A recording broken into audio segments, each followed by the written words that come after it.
Kanchipuram వకుడా silks నాణ్యత మా ప్రాధాన్యత. మదీనాగూడ, మియాపూర్, హైదరాబాద్ లో త్వరలో శుభారంభం. కన్నప్ప ప్రాజెక్టులోకి రావడం ఎలా జరిగింది, మిమ్మల్ని ఎవరు అప్రోచ్ అయ్యారు, ఈ ప్రాసెస్ ఎలా జరిగింది? విష్ణు గారు తన కారులో యూనివర్సిటీ నుంచి మోహన్ బాబు గారి ఇంటికి తీసుకెళ్ళారు. ప్రసాద్ గారు, మీ గురించి నేను చాలా విన్నాను, సో మీరు కన్నప్ప రాయండి అని అడిగారు. ఏ శివుడి పాట అయితే మిమ్మల్ని బతికించిందో అదే శివుడి సినిమాకి ఈరోజు మీరు పనిచేసి ప్రేక్షకుల ముందుకు రాబోతున్నారు.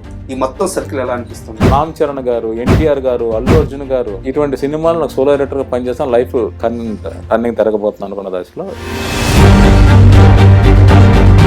ప్రభాస్ కెరీర్ పీక్స్ లో ఉంది. ఇలాంటి సమయంలో కన్నప్పలో ఏదో మొహమాటానికి మా వాడు ఒప్పుకున్నాడు, సినిమా ఎలా ఉండబోతుందో ఇలా కొంత భయపడే ప్రభాస్ ఫ్యాన్స్ ఉన్నారు. వాళ్ళకి మీరు ఎలాంటి ధైర్యం ఇవ్వబోతున్నారు? కన్నప్ప సినిమా అనేది ప్రభాస్ గారి ఫ్యామిలీకి ఒక స్పెషల్ ఫిల్మ్. ఎందుకంటే ఆయన పెదనాన్న గారు కృష్ణరాజు గారు భక్త కన్నప్ప అని సినిమా చేశారు, అదొక memorable movie. So Kannappa cinema ఈ సినీ ప్రస్థానం ఎలా మొదలైంది, ఆ ఫస్ట్ సినిమా ఏది, ఆ పాత ఎలా ఉంది? సో 1983 నవంబర్లో నా మొదటి కథ శ్రామికుడు స్వర్గం అని బాలజ్యోతిలో పబ్లిష్ అయింది. దాదాపు ఒక 500-600 కథలు రాశా, 3 నవలు రాశా. నేను ఇంటర్మీడియట్ డిగ్రీ ఫైనల్ ఇయర్ వరకు. సో ఈ మొత్తం జర్నీలో పూరి జగన్నాథ్ గారి అసోసియేషన్ మీ కెరీర్కి ప్లస్ అయిందా, మైనస్ అయిందా? కానీ సినిమా ఇండస్ట్రీకి సంబంధించి నేను ఇద్దరిని గురువుగా భావిస్తాను. ఒకళ్ళు గుణశేఖర్ గారు, ఒకళ్ళు పూరి జగన్నాథ్ గారు. గుణశేఖర్ గారు ఏంటంటే నాకు సినిమా రైటింగ్ కానీ ఆరెంజ్ సినిమాకి మీరు బొమ్మరేడు భాస్కర్ గారితో కలిసి వర్క్ చేశారు. మరీ పచ్చి నిజం చెప్పేస్తున్నావు, కాస్త చూసుకో, ఇలాంటి అలర్ట్ ఏమన్నా? ఆరెంజ్ పరుగు తర్వాత బొమ్మరేడు భాస్కర్ గారు చేద్దాం అనుకున్నారు. 25 మంది రైటర్స్తో కూర్చున్నాడంట ఆయన. ఒకరోజు రామ్ చరణ్ గారు ఇంటికి పిలిపించి, తారక్ నుంచి ఎప్పుడైనా అవసరమా తోటా ప్రసాద్ గారు అలాంటి మాట ఎప్పుడన్నా? ఇంకా చెప్పాలంటే ఎన్టీఆర్ గారు రాముడుగా సజెస్ట్ చేసింది నేను. యాక్చువల్గా ఆయన అప్పుడు రాయన్ ప్రసాద్ గారితో సినిమా చేద్దాం అనుకున్నారు. ఎంఎస్ రెడ్డి గారు ఇది నాకు బాగా హై ఇచ్చింది, బాగా కష్టపడ్డాను, కానీ అది రావాల్సిన రిజల్ట్ రాలేదనేది. ఒక తల్లి పాలు తాగిన వాళ్ళందరూ అన్నదమ్ములు అయితే ఒక నది నీళ్లు తాగిన వాళ్ళు అన్నదమ్ములు ఎందుకు కారండి. ఇది నాకు బాగా నచ్చిన డైలాగ్. ఇప్పుడు కన్నప్ప సినిమాలో క్లైమాక్స్లో డైలాగ్ ఉంది.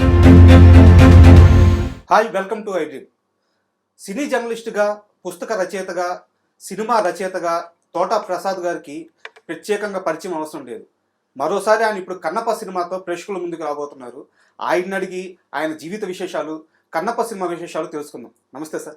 నమస్తే అండి. సార్ ఎలా ఉన్నారు? అలాగే కన్నప్ప ఎలా వస్తుంది? నేను బాగున్నానండి. కన్నప్ప సినిమా కూడా అత్యద్భుతంగా వచ్చింది. మేము ఏ స్థాయిలో మొత్తం అందరూ విష్ణువు గారు, మోహన్ బాబు గారు సంకల్పించి మహాయుద్ధం తలపెట్టారో దానికోసం అందరం కష్టపడి పనిచేసాం. డెఫినెట్గా మా కష్టం ఆడియన్స్కి నచ్చుతుందని.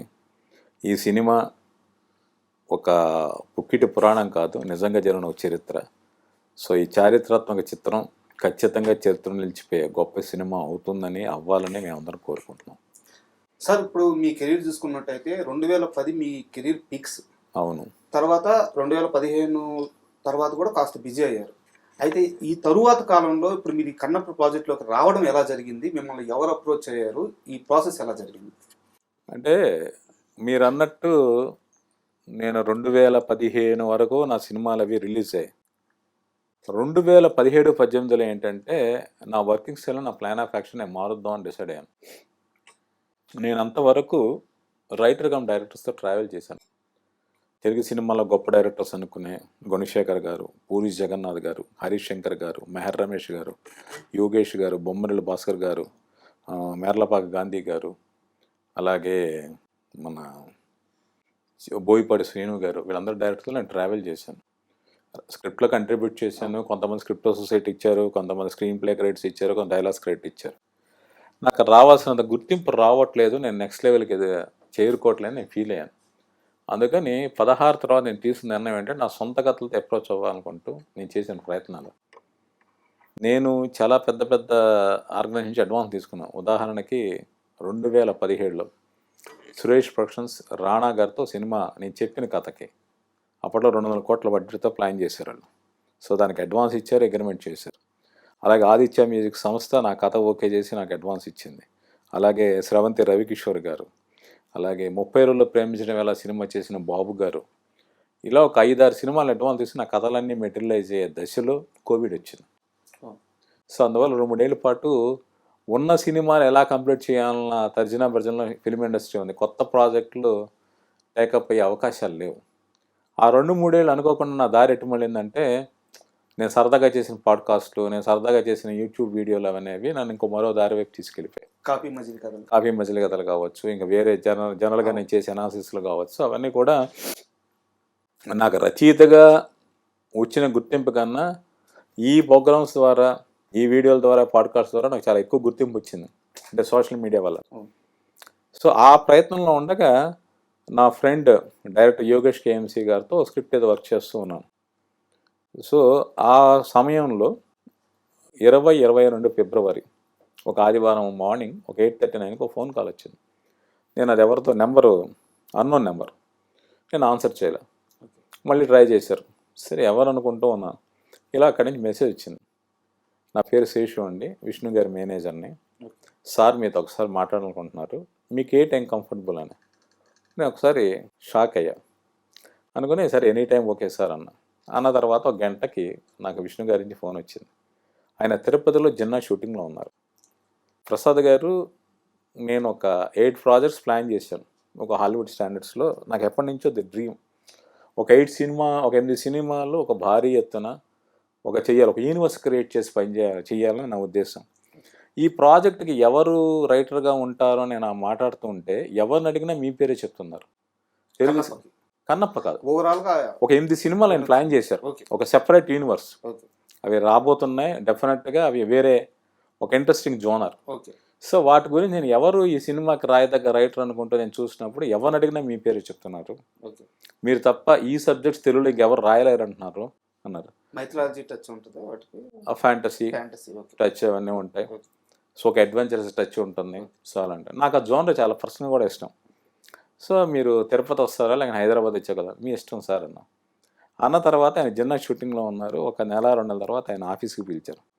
పిలిచి నా గురించి చెప్పిన వ్యక్తుల్లో ప్రేమ్ రక్షిత్ మాస్టర్, కొరియోగ్రాఫర్, ఆయన నా గురించి విష్ణు గారికి చెప్పారట. విష్ణు గారు ఒక సబ్జెక్ట్ ఇది చెప్పగానే తోటప్రసాద్ ఒక ఆయన ఉన్నాడు, ఇలాంటివైతే ఆయన బాగా రాస్తానని చెప్పి ప్రేమ్ రక్షిత్ మాస్టర్.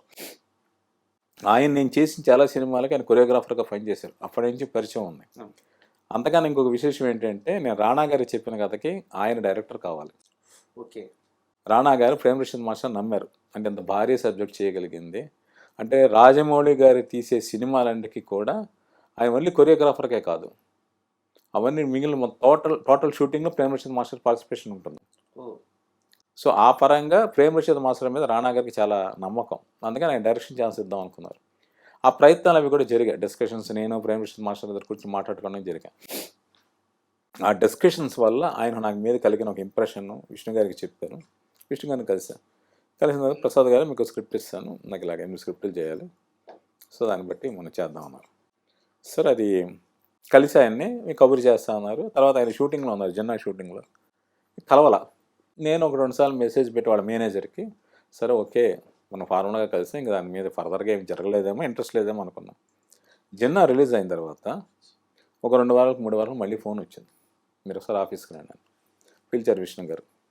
పిలిచి నేను మాట్లాడుతుంటే ఒకసారి రకరకాల టాపిక్స్ మీద ఆయన కొంచెం ఆశ్చర్యపోయి, మీకు ఎంత నాలెడ్జ్ ఎలా వచ్చింది ఏంటి అంటే, తెలుగు సినిమా ఇండస్ట్రీలో ఒకరిద్దరు చాలా టాప్ రైటర్స్, వాళ్ళ స్థాయిలో మీరు ఆ సబ్జెక్టులో ఏమి మాట్లాడుతున్నారు సార్, సో మనం కంటెస్ట్ చేయాలి, మీరు 3 ఏళ్ళ పాటు నాతో ట్రావెల్ చేయాలి, మీరు ఏదైనా సినిమా కమిటీ అయితే నాకు మాట చెప్పి చేయండి అన్నారు. నేను ఆల్రెడీ కమిటీ అని కొన్ని ప్రాజెక్ట్స్ గురించి చెప్పి సరే ఓకే సార్ అన్న. సరే రెమ్యునరేషన్ మాట్లాడారు, ఇమ్మీడియట్గా అగ్రిమెంట్ చేయించారు, అడ్వాన్స్ ఇచ్చారు. ఆయన పద్ధతి ఏంటి అంటే, చాలామంది సినిమా రిలీజ్ అయిన తర్వాత కూడా పేమెంట్ బ్యాలెన్స్లు ఇచ్చేవాళ్ళు కొంతమంది ఉన్నారు. విష్ణు గారి ఏంటి అంటే, షూటింగ్ ఫస్ట్ షెడ్యూల్ కంప్లీట్ అయ్యేలాగా ఫైనల్ పేమెంట్ ఇచ్చేయాలి. ఆయన ఏ డేట్ చెప్పారో ఆ డేట్ ప్రకారం పేమెంట్స్ ఇస్తారు ఆయన. ఒక రోజు అటు కాదు ఇటు కాదు. అలాగే షెడ్యూల్ స్టార్ట్ అయ్యే ముందు మన ఫైనల్ సెటిల్మెంట్ జరిగిపోతూ ఉంటుంది. సో అయిన తర్వాత ఒక స్క్రిప్ట్ చేశాను ఆయన. చేసిన తర్వాత ఆ 8 ప్రాజెక్టులో సెకండ్ ప్రాజెక్ట్ ముందు నేను రాసిన తర్వాత ఆయనకు బాగా నచ్చి ఫస్ట్ పార్ట్ కూడా చెప్పారు. ఫస్ట్ పార్ట్ కూడా వర్క్ చేస్తున్నాను. ఆ వర్క్ చేస్తున్నప్పుడు కన్నప్ప సినిమా ప్యారలర్గా ఆయన ఎప్పటి నుంచి చేయాలనుకుంటున్నారు, ప్యారలర్గా దాని మీద వర్క్ జరుగుతూ ఉంది. ఒకరోజు ఆయనతో పర్సనల్గా కూర్చున్నప్పుడు వేరే యూనిట్ చేస్తున్నారు, దానికి వేరే అంటే విష్ణు గారు కథ దాని మీద 5 ఏళ్ల నుంచి చాలా కాలం పాటు ఆయన మదన పడుతూ రాస్తూ ఉన్నారు. వేరే ఒక డైలాగ్ రైటర్ ఉన్నారు, ఆయన రాయడం అవన్నీ జరుగుతూ ఉన్నాయి. రాస్తున్నప్పుడు ఒకరోజు ఎప్పుడో నేను విష్ణు గారితో కూర్చున్నప్పుడు కన్నప్ప గురించి నా ఐడియాస్ కొన్ని షేర్ చేసుకున్నాను, నాకు తెలిసిన విషయాలు అన్నీ. అంటే మీకు దీని మీద బాగా నాలెడ్జ్ అని, నాకు ఇలాంటి సబ్జెక్ట్ చాలా పర్సనల్ ఇంట్రెస్ట్ సార్, అవకాశం ఉంటే నేను కంట్రిబ్యూట్ చేస్తాను. సరే ఓకే అనగా సరే ఇది అయిపోయిన తర్వాత 23 మార్చి 16వ తారీఖు నేను నా ఫ్యామిలీతో తిరుపతి వెళ్ళా దర్శనానికి. 15వ తారీఖు తిరుమల దర్శనం అయింది, 16వ తారీఖు శ్రీకాళహస్తి ఫ్యామిలీకి వెళ్ళడానికి నేను ప్లాన్ చేసుకున్నాను. ఇలాగ విష్ణు గారి నుంచి కబురు, నేను యూనివర్సిటీలో ఉన్నా మీరు రండి అని. సో నేను శ్రీకాళహస్తి టెంపుల్కి వెళ్ళబోతూ కూడా ఇంకా ఆగిపోయాను. ఫ్యామిలీని పంపించి నేను విష్ణు గారి దగ్గరికి వెళ్ళాను. ఆ రోజు మీటింగ్ అనేది మార్నింగ్ జరగాల్సిన మధ్యాహ్నంకి వెళ్ళింది. నేను చాలా బాధపడ్డా, ఏంటి ఎంత దూరం వచ్చి ఫ్యామిలీతో శ్రీకాళహస్తీశ్వరుడి దర్శనం చేసుకోవడం ఏంటి, సరే మనకు వర్క్ ఇంపార్టెంట్ అనుకుంటూ ఉన్నాను. మేము మాట్లాడుకున్న తర్వాత 8 ప్రాజెక్టుల దాని గురించి మాట్లాడిన తర్వాత ఒకసారి అయ్యవారు మిమ్మల్ని రమ్మన్నారు అని అంటే, అయ్యవారు అంటే మోహన్ బాబు గారు, ఆయన యూనివర్సిటీ ఛాన్సలర్ కదా, పిల్లలందరూ కూడా అయ్యవారు అని గౌరవ సూచంగా మాస్టర్ అని పిలిస్తే అలా పిలుస్తారు. సో విష్ణు గారు తన కారులో యూనివర్సిటీ నుంచి మోహన్ బాబు గారి ఇంటికి తీసుకెళ్ళారు. ఆయన పిలిచి, ప్రసాద్ గారు మీ గురించి నేను చాలా విన్నాను, సో మీరు కన్నప్ప రాయండి అని అడిగారు. ఇది మార్చి 16, 2023 జరిగింది. నేను శ్రీకాళహస్తీశ్వరుడు దర్శనం నాకు లభించలేదు, కానీ కన్నప్ప అనే శ్రీకాళహస్తి చరిత్ర ఏది ఉందో అది రాసే అవకాశం నాకు దొరికింది. ఒక క్షణం ఆనందపడ్డా. అది ఈరోజు పూర్తయింది. 2025 మహాశివరాత్రి రోజు అదే మోహన్ బాబు గారు, అదే విష్ణు గారు వాళ్ళ యూనిట్తో పాటు నేను ఒక యూనిట్ మెంబర్ని దగ్గరుండి తీసుకెళ్లి మహాశివరాత్రి రోజు శ్రీకాళహస్తి దర్శనం, జ్ఞానప్రసూనాంబికాదేవి దర్శనం చేయించారు. అది ఆ రోజు నేను మిస్ అయిన దర్శనం ఈరోజు ఎంత గొప్పగా అద్భుతంగా జరగడం కోసమే నేను ఆ రోజు మిస్ అయ్యానేమో. కన్నప్ప సినిమా పనిచేయకుండా రావద్దన్న ఈశ్వరుడు అనుకున్నాడేమో. సో ఇది నేను మర్చిపోలేని సంఘటన. ఇక్కడ ఇంకో లింక్ కూడా ఉంది సార్ శివుడితో. మీకు కిడ్నీ సమస్యలు వచ్చినప్పుడు ఆల్మోస్ట్ చావు దాకా వెళ్ళొచ్చారు మీరు. ఆ ట్రీట్మెంట్ టైంలో మిమ్మల్ని బతికిచ్చింది ఒక పాట అని గతంలో ఒకసారి చెప్పున్నారు. అది మనకి కలేజా సినిమాలో సదాశివ సన్యాసి. అవును, ఏ శివుడి పాట అయితే మిమ్మల్ని బతికిచ్చిందో అదే శివుడి సినిమాకి ఈరోజు మీరు పనిచేసి ప్రేక్షకుల ముందుకు రాబోతున్నారు. ఈ మొత్తం సర్కిల్ ఎలా అనిపిస్తుంది? అంటే పర్సనల్గా నా చిన్నప్పటి నుంచి భగవంతుని విపరీతంగా నమ్ముతూ ఉంటాను. నేను కొంత సాధన చేశాను, దారి తప్పాను, అది ఒక స్పిరిచువల్ జర్నీ వేరే. బట్ లైఫ్లో మనం చాలాసార్లు డిప్రెషన్ లోనవుతాం. ఎప్పుడు మన జాబ్ పోయినప్పుడు, ఫైనాన్షియల్ క్రైసిస్ వచ్చినప్పుడు, ఇంట్లో ఎవరికో బాగున్నప్పుడు. ఇది నాది త్రూ 2010-11 నా పరిస్థితి ఏంటి అంటే, నేను ఒక రైటర్గా నేను ఏ పొజిషన్ ఎక్స్పెక్ట్ చేశాను ఆ పొజిషన్కి వెళ్ళిపోయాను, చేరుకోబోతున్నా. ఒకవైపు రామ్ చరణ్ గారు, ఎన్టీఆర్ గారు, అల్లు అర్జున్ గారు, ఇలా టాప్ స్టార్ సినిమాలను ఎట్ ఏ టైం చేస్తున్నా. సో ఇటువంటి సినిమాలు నాకు సోలో రైటర్గా పనిచేస్తాను, లైఫ్ టర్నింగ్ తిరగబోతున్నాను అనుకున్న దశలో ఇల్ హెల్త్ వచ్చింది. నాకు బ్యాడ్ హ్యాబిట్స్ లేవు, బట్ గుడ్ హ్యాబిట్స్ కూడా లేవేమో నాకు అనిపిస్తూ ఉంటుంది. సో వచ్చింది, ఇట్స్ ఎ ఫేట్. వచ్చిన తర్వాత 1.5 year నాకు ప్రతిరోజు స్ట్రగుల్ అయ్యి, రేపు నాకు ఉంటుందో లేదో తెలియదు, నేను బతుకుతానో లేదో తెలియదు. అటువంటి పరిస్థితుల్లో కూడా పనిచేస్తూ నేను సర్వైవ్ అయ్యాను. టోటల్ ఇండస్ట్రీ మొత్తం నాకు సపోర్ట్గా నిలిచింది. ఆ దశలో అర్ధరాత్రులు అపరాత్రులు నాకు ఊపిరాడగా హాస్పిటల్ కారులో తీసుకెళ్తున్నప్పుడు ఒక 2 పాటలు వినేవాడిని. అప్పుడు ఉన్నది ఒకటే పాట, కలేజాలో సదాశివ సన్యాసి, రామజోగయ్య శాస్త్రి గారు రాశారు. ఆ పాటలో ఒక 2 లైన్లు ఉంటాయి, లోకాల నేలే రేడు నీకు సాయం కాకపోడు అనేది. ఓకే, ఇది నేను దాటుతాను, ఈ 1.5 year ఈ చావు పోరాటం నుంచి బయటపడతాను, నా ఫ్యామిలీ రెస్పాన్స్ ఫుల్ఫిల్ చేసుకుంటాను అని ఒక ఇన్స్పిరేషన్ మోటివ్ సాంగ్గా అది నన్ను నిలబెట్టింది ఆ రోజు. సో అక్కడి నుంచి సాగిన ప్రయాణంలో నేను కొన్ని డివోషనల్ టచ్ ఉన్న బ్యాక్డ్రాప్ సినిమాలు కూడా నేను రాశాను. ఉదాహరణకు అర్జున్, మధుర మీనాక్షి బ్యాక్డ్రాప్లో నడిచిన సినిమా. అలా కన్నడంలో నేను శివం అని ఒక సినిమా రాశాను, ఉపేంద్ర గారి హీరో, దండపాలి డైరెక్టర్ శ్రీనివాసరావు గారు. అది యాక్చువల్ మొదటి టైటిల్ బసవన్న. అప్పుడు ముఖ్యమంత్రి యడ్యూరప్ప గారు అసెంబ్లీలో ఆ టైటిల్ మీద చాలా గొడవ చేసి కాంట్రవర్సీ అయ్యి టైటిల్ మార్చి చిరక శివం అని పెట్టారు. తెలుగులో బ్రాహ్మణ అని డబ్ అయింది. సో నేను అనుకోకుండానే నాకు అలాగే రుద్రమదేవి సినిమాలో పరమేశ్వరుడు రుద్రుడికి పాశుపత శైవారాధన చేసిన వ్యక్తి మహారాణి రుద్రమదేవి. సో నా సినిమాల్లో అటు పరమేశ్వరుడు కావచ్చు, అమ్మవారు కావచ్చు అలా వచ్చారు. అలాగే రాణా గారికి నేను చెప్పిన కథ కూడా ఒక వైష్ణవానికి సంబంధించిన కథ, ఒక గొప్ప చారిత్రక ఘట్టం ఆధారంగా నేను చెప్పిన ఒక కథ. ఒక అడ్వెంచర్స్ యాక్షన్ ఫిల్మ్. ఆ సినిమా కానీ ప్రేక్షకుల ముందుకు వస్తే డెఫినెట్గా రైటర్గా నాకు మంచి అభినందనలు వస్తాయనుకుంటాను. ఆ సినిమా ఒక కొత్త కథని ప్రపంచానికి చెప్తుందని నేను అనుకుంటున్నాను. ఇప్పటికీ ఉందా సార్ కథ అది? ఆ కథ ఉంది, ఆల్రెడీ రాణా గారు అగ్రిమెంట్ చేశారు, అడ్వాన్స్ ఇచ్చారు. 2017 జూన్ 6 మన రామానాయుడు గారి జయంతి. సో ఆ రోజు సెంటిమెంట్గా రాణా గారు అడ్వాన్స్ ఇచ్చి అగ్రిమెంట్ చేశారు. హిరణ్య తర్వాత చేస్తా అన్నారు, ఆయన చేస్తారో చేయరో నాకు ఇంకా తెలియదు. మధ్యలో అడిగా కథ ఆయన దగ్గర తీసుకుని వేరే వాళ్ళ కోసం ఎప్పుడో చూద్దామన్న ఆలోచన కూడా ఉంది, మరి చూడాలి. సార్ ఇప్పుడు కన్నప్పతో మీరు ఫస్ట్ నుంచి ట్రావెల్ అయ్యారు, ఐ మీన్ స్క్రిప్ట్ నుంచి ట్రావెల్ అయ్యారు అంటే దాంట్లోకి ఎలాంటి యాక్టర్స్ వస్తున్నారు, ఎవరు ఇన్వాల్వ్ అవుతున్నారు, ఎవరితో ఏ సీన్ చేయబోతున్నాం, ఇదంతా మీకు మొత్తం తెలుసు. అయితే రుద్రుడిగా ప్రభాస్ గారిని సెలెక్ట్ చేయాలన్న ఆలోచన ఫస్ట్ ఎవరిది, ఆయన్ని ఎవరు అడిగారు, ఆయన రెమ్యునరేషన్ కూడా లేకుండా ఈ సినిమాకి ఒప్పుకున్నారంట, ఈ మొత్తం సీక్వెన్స్ గురించి ఒకసారి చెప్తారు. అంటే విష్ణు గారు కొంతమంది హాలీవుడ్ రైటర్స్తో కూడా స్క్రిప్ట్ రాయించారు కన్నప్ప సినిమాకి. తర్వాత ఆయన రాశారు, కథ అయింది. అయిన తర్వాత మొత్తం ట్రీట్మెంట్లో ఒక క్యారెక్టర్ ఉంటుంది సెకండ్ హాఫ్లో వచ్చి ఒక క్లైమాక్స్కి లీడ్ చేసే ఒక క్యారెక్టర్, కథని ఒక డ్రైవ్ చేసే క్యారెక్టర్, ఒక ఇంపార్టెంట్ క్యారెక్టర్. ఆ సీన్ నేరేట్ చేసినప్పుడు విష్ణు గారు ఈ క్యారెక్టర్ ప్రభాస్ చేస్తే బాగుంటుంది, కానీ చేస్తాడో చేయడం అన్న ఉద్దేశంతో ఉన్నారు. శివుడి క్యారెక్టరే అన్న ఉద్దేశం, శివుడి క్యారెక్టర్కి అప్రోచ్ అవుదామన్న ఆలోచనలు ఆయన ఉన్నారు.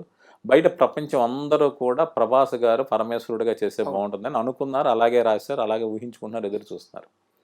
ఒకసారి ప్రభాస్ గారిని కలిసి విష్ణు గారు నేరేట్ చేసినప్పుడు టోటల్ స్క్రిప్ట్ నేరేట్ విన్నారు ఆయన. ఓకే, విన్న తర్వాత ఆయన అన్నది ఏంటంటే, నేను శివుడి క్యారెక్టర్ కాదు, ఆ క్యారెక్టర్ చేస్తాను, రుద్ర క్యారెక్టర్ చేస్తాను.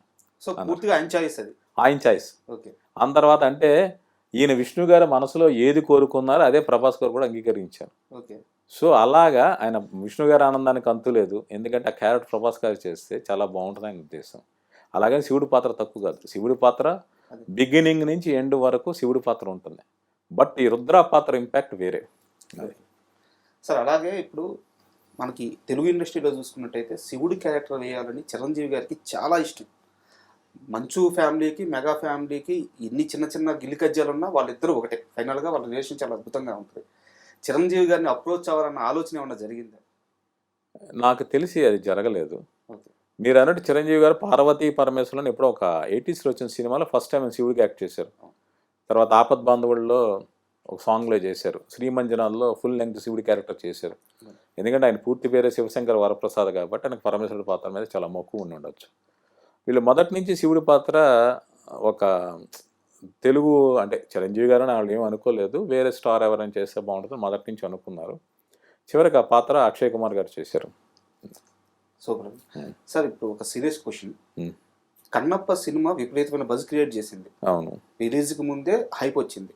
అయితే ఇక్కడ ఇంకో వర్గం ఉంది సార్, వాళ్ళు Prabhas hardcore fans, diehard fans అంటారు కదా ప్రభాస్ గారు, అలాంటి ఫ్యాన్స్ అనమాట. అంటే ప్రభాస్ కెరీర్ పీక్స్లో ఉంది, ఇలాంటి సమయంలో కన్నప్పలో ఏదో మొహాటానికి మా వాడు ఒప్పుకున్నాడు, సినిమా ఎలా ఉండబోతుందో, ఈ టైంలో అవసరమా, ఇలా కొంత భయపడే ప్రభాస్ ఫ్యాన్స్ ఉన్నారు. వాళ్ళకి మీరు ఎలాంటి ధైర్యం ఇవ్వబోతున్నారు? ఇది ధైర్యం కాదండి, అంటే ఒక నటుడికి రకరకాల భిన్నమైన పాత్రలు చేయాలని కోరుకుంటుంది. ప్రభాస్ గారు ఈరోజు పాన్ ఇండియా స్టార్ దాటే ప్రపంచవ్యాప్తంగా తెలిసిన స్టార్ అయ్యారు. ఎందుకంటే అటు హాలీవుడ్ కావచ్చు, మిడిల్ ఈస్ట్ కంట్రీస్ కావచ్చు, జపాన్ కావచ్చు, వీటన్నిటిలో ఆయనకు విపరీతంగా ఫ్యాన్స్ ఉన్నారు. అయితే ఏంటి అంటే కన్నప్ప సినిమా అనేది ప్రభాస్ గారి ఫ్యామిలీకి ఒక స్పెషల్ ఫిల్మ్. ఎందుకంటే ఆయన పెదనాన్న గారు కృష్ణరాజు గారు భక్త కన్నప్ప అని సినిమా చేశారు, అదో memorable movie. So Kannappa cinema Prabhas గారితో చేయాలని కృష్ణరాజు గారి కోరిక, అది నెరవేరలా. సో ప్రభాస్ గారు ఆయనకున్న బిజీ షెడ్యూల్స్ కావచ్చు, ఆయనకున్న ప్లానింగ్ కావచ్చు, వస్తున్న ఆఫర్స్ కావచ్చు, కన్నప్ప క్యారెక్టర్ ఆయన చేసే అవకాశం లేదు. బట్ తనకి చాలా ఇష్టమైన మోహన్ బాబు గారు ఇన్ని 100 కోట్లు పెట్టి సినిమా తీస్తున్నారు, విష్ణు గారు ఆ పాత్ర మీద మక్కువతో సినిమా చేస్తున్నారు. మా పెదనాన్న గారి డ్రీమ్ వీళ్ళు చేస్తున్నప్పుడు నేను పార్టిసిపేట్ చేయాలని.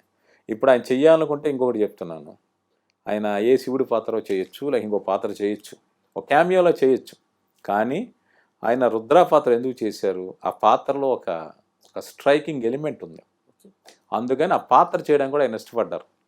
అంటే కమర్షియల్గా మంచి ఎలివేషన్స్ ఉంటాయంటారు. కమర్షియల్గా అంటే భక్తిని మించిన కమర్షియాలిటీ ఇంకోటి లేదు, ఓకే, దేవుడి గురించి మించిన విశ్వాసం కానీ దాని గురించి నడిచే కథను మించింది లేదు. ప్రభాస్ గారి క్యారెక్టర్ ఏంటి అంటే ఈ ప్రజెంట్ జనరేషన్కి ఎన్ని లాజికల్ క్వశ్చన్స్ అడుగుతారో ఆయనే అడుగుతాడు, ఆయనే సమాధానం చెప్తాడు. అసలు ఆయన ఇటు విష్ణు గారితో మాట్లాడే డైలాగ్స్ కావచ్చు, మోహన్ బాబు గారితో మాట్లాడే డైలాగ్స్ కావచ్చు, అవన్నీ ఆడియన్స్ని ఆలోచింపజేస్తే, క్లాప్స్ కొట్టేస్తే, విజిల్స్ వేయిస్తాయి. సో ప్రభాస్ ఫ్యాన్స్ ఏంటంటే వాళ్ళ హీరో ఫుల్ లెంగ్త్ సినిమా కాకపోయినా ప్రభాస్ గారి పాత్ర చిరకాలం గుర్తుండిపోతుంది. ఒక కన్నప్ప చేసిన విష్ణు గారికి ఎంత పేరు వస్తుందో, ప్రభాస్ గారు పోసిన రుద్ర పాత్ర ఫ్యాన్స్కే కాదు మామూలు ప్రేక్షకులు కూడా చిరకాలం గుర్తుండిపోయే పాత్ర. సార్ మీరు జర్నలిస్ట్గా చిత్రజ్యోతి సంథింగ్ కొన్ని ఆంధ్రజ్యోతి అదే జ్యోతిచిత్ర అని ఫిల్మ్ మ్యాగజైన్ వాటిలో చేశారు, కొన్నిట్లో చేశారు, అలాగే పుస్తక రచయితగా కూడా చేశారు, సీరియల్స్గా చేశారు. అక్కడి నుంచి మీ సినీ ప్రస్థానం ఎలా మొదలైంది? ఆ ఫస్ట్ సినిమా ఏది? ఆ పాత్ ఎలా కుదిరింది? అంటే మీరు నమ్మండి నమ్మకపోండి, దానికి కారణం మా నాన్నగారు తోట రామారావు గారు. ఆయన నన్ను 5వ క్లాస్ వరకు స్కూల్కి పంపించాల. అందరూ కాన్వెంట్లో చేర్పించే రోజులు ఆయన స్కూల్కి పంపించాల. కారణం ఏంటి అంటే బాల్యం చాలా గొప్పది.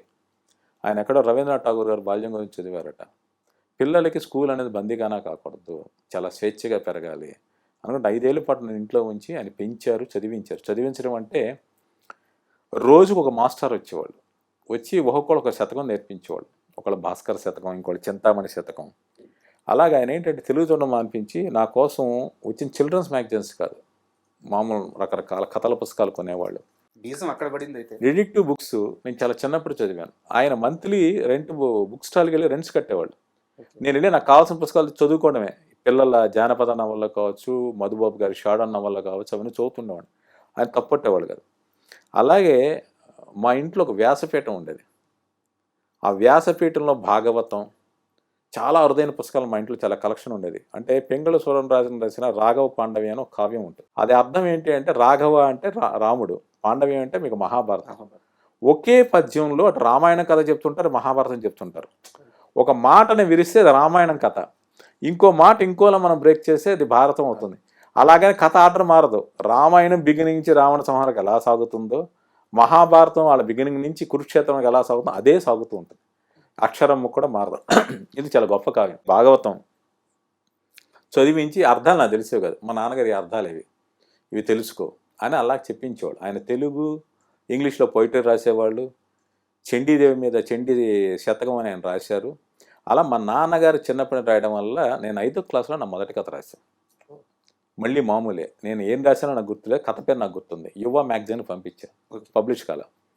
6వ క్లాసులో ఏం చేశానంటే నా టెక్స్ట్ బుక్లో ఒక ఇంగ్లీష్ కథ ఏదో ఉంటుంది, ఒక కుందేలు నక్కాయలు ఏదో, ఆ కథ కాపీ కొట్టి తెలుగులో రాసి పంపించేసాను బాలమిత్రకి. సో స్టోరీ పబ్లిష్ కాల. నాకు అప్పుడు ఎలా రాయాలో తెలియదు.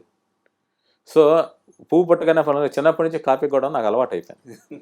సో అలా అలవాటు అయిపోయిన తర్వాత నాది ఇంటర్ 10th క్లాస్లో కథ రాశాను. నాకు కథ ఎలా రాయాలో తెలియదు అప్పటికే. కథ నేనే రాసి నేనే బొమ్మలేసి పంపించేశాను. ఇంకోటి వేస్తాడన్న విషయం కూడా తెలియదు. అది మామూలుగా రిజెక్ట్ అయింది. ఇంటర్ 2nd ఇయర్ వచ్చేట కొంచెం జ్ఞానం జరిగింది. అదే కథ 10th క్లాస్లో ఏదైతే కథ రిజెక్ట్ అయిందో అదే కథ మళ్ళీ రాశాను. రాసి ఆంధ్రజ్యోతికి పంపిస్తే 5 రూపాయలని పబ్లిష్ అయింది. సో 1983 నవంబర్లో నా మొదటి కథ శ్రామికుడు స్వర్గం అని బాలజ్యోతిలో పబ్లిష్ అయింది. అక్కడి నుంచి నాగల. అప్పుడు నా విపంచాను నాకు పెన్నాం. దాదాపు ఒక 500-600 కథలు రాశా, 3 నవలు రాశా.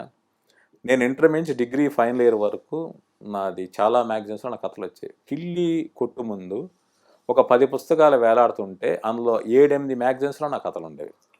అలా ఉండేది. ఉండగా డిగ్రీ ఫైనల్ ఇయర్లో ఉన్నాను. ఎగ్జామ్స్ రాసా, రిజల్ట్స్ కాల. మెడ్రాస్ నుంచి విజయబాబు గారి దగ్గర నుంచి ఫోన్, ఒకసారి ఏదైనా కథ పంపించు అని. నవల పంపించు. నా కథలు రెగ్యులర్గా ప్రతి నెల విజయ మంత్రిలో వచ్చేవి. అప్పుడు జయ్య అని మన బిఏ రాజు గారు వైఫ్, ఆవిడ విజయ్ మ్యాగజైన్లో పనిచేసేవాడు. నాకు బెళ్ళ కావాలని సినిమా కోఆర్డినేటర్గా పనిచేసేవాడు. ఒకరోజు బాపినేడు గారు మ్యాగజైన్ చూస్తే ఎవడ విపంచి ప్రతి నెల కథ ఎందుకు వేస్తున్నారు ఇతని కథ అంటే, లేదు సార్ ఇతని కథలు చాలా బాగుంటాయని ఆవిడ జయ్య గారు చెప్పారట. అయితే పని చేయమని ఒక నవల రాసి పంపించమని అన్నారు. సరే నవల రాసి పంపించమన్నకి ఏం నవల రాయాలి నాకు. ఆయన ఉద్దేశం ఏంటంటే చిరంజీవి గారి కింద పనికొచ్చే నవలు రాస్తానేమో ఆయన ఉద్దేశం. ఇప్పుడు మగమహారాజు ఉంది, ఆకెళ్ళ గారు రాసిన ఒక వ్యవస్థ అనేది, అలాగే ఇంకొకటి రైటరు నాకు పేరు గుర్తులేదు, ఆవిడ లేడీ రైటర్ మగ పేరుతో రాసింది. ఆ 2 కలిపి మగమహారాజు సినిమా తీశారు. అలాగే నేను రాస్తాను, నాకు ఆ విషయం తెలియదు. నేను ఒక రాత్రి కూర్చుని, అంటే ఒక 8-9 టైంలో రాత్రి 8-9 గంటలకి స్టార్ట్ చేశాను. నా ఫ్రెండ్ డి సోమసుందర్ అని ఒక సీనియర్ మోస్ట్ జర్నలిస్ట్, కూర్చుని తెల్లవారుజాము 6 గంటలకు ఒక నవల రాశాను, స్వర్గానికి ఎగిరిపోను. అది పంపించాను. పంపించిన మెడ్రాస్ రమ్మన్నారు. చెప్పారు, వెళ్ళిన తర్వాత చెప్పారు, ఇది సినిమాకు పనికొచ్చేది కాదు, సరే ఉండని చెప్పి ఆయన ఆఫీస్లో అకామిడేషన్ ఇచ్చారు. ఇచ్చి ఆయనతో పాటు అప్పుడు కృష్ణరాజు గారి సినిమా జరుగుతుంది, మా ఇంటి మహారాజాతో షూటింగ్లు తీసుకెళ్లేవాళ్ళు. తెలుగు సినిమా ప్రీవ్యూలకి స్వయం కృషి, కులాల కురుక్షేత్రం అనుకుంటా, ఇలాంటి సినిమాలకి ఆయనతో పాటు వెళ్తుండేవాడిని. ఆయన నా బచ్చా కూడా 20 ఏళ్ళ కుర్రాడిని, ఆయనతో పాటు డైనింగ్ టేబుల్ కూర్చొని బ్రేక్ఫాస్ట్ చేయించేవాళ్ళు. ఆ దశలో ఖైదీ నెంబర్ 706 సినిమా ఆయన స్టార్ట్ చేశారు. స్టార్ట్ చేసినప్పుడు దాంట్లో ఏంటంటే నేను ఒక లెర్నర్ నుండి అప్రెంటిస్ అనండి ఆ ప్రాజెక్ట్లోకి నేను ఎంటర్ అయ్యాను. సత్యమూర్తి గారు రైటర్, సో కాశీ విశ్వనాథ్ గారు ఇంకో రైటర్ ఉండేవాళ్ళు. ఈయన సత్యమూర్తి గారు పొద్దున్న వస్తే కాశీ విశ్వనాథ్ రాత్రి వచ్చేవాళ్ళు. ఒకళ్ళు వస్తున్నట్టు ఇంకోళ్ళు తెలిసేది కాదు.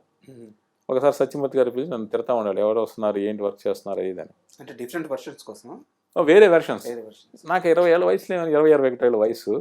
ఏంటి ఒక రైటర్ రాసి ఇంకో రైటర్ రాసే తప్పేంటి, 2-3 కలిసి రాయొచ్చు కదా, ఎందుకు ఇలా ఫీల్ అవుతుంటారు అనేసి ఆ వాతావరణం నాకు కొంచెం ఇబ్బందికరంగా అనిపిస్తుండేది. సినిమా వాతావరణం నాకు నచ్చక ఈలోగా ఏంటంటే జ్యోతిచిత్ర అనే ఫిల్మ్ మ్యాగ్లో నాకు ఆఫర్ వచ్చింది. కరెక్ట్గా గువ్వా గోరింక సాంగ్ కంపోజింగ్ అప్పుడు నేనున్నా. రాజకోటి గారు కంపోజ్ చేస్తుంటే బాపిరెడ్డి గారు ఇంట్లోనే చేశారు, భువన్ చంద్ర గారు రాశారు. నేను రూమ్ బయట వెయిటింగ్, ఆ లోపల ఆ రూమ్లో నేను బయట కూర్చున్నాను. సో ఆ సాంగ్ బయటకు వచ్చిన తర్వాత దాని లిరిక్ అది చూశాను. ఆ సాంగ్ రికార్డింగ్ జరిగిన రోజు నేను బాపిరెడ్డి గారు నేను జాబ్ మానేస్తాను అని చెప్పాను. ఎందుకు అన్నారు. లేదు సార్ మా ఊరు వెళ్ళిపోతాను, నా బెంగగా ఉన్నాను. సరే వెళ్ళిపోనే నేను పంపించారు, నాకు రావాల్సిన డబ్బులు ఇచ్చి పంపించారు. సో నేను మెడ్రాస్ నుంచి విజయవాడ జ్యోతిచిత్రలో చేరా. సో జ్యోతిచిత్రలో 13 years పనిచేశాను. 1987 నవంబర్ నుంచి 2000 వరకు చేశాను.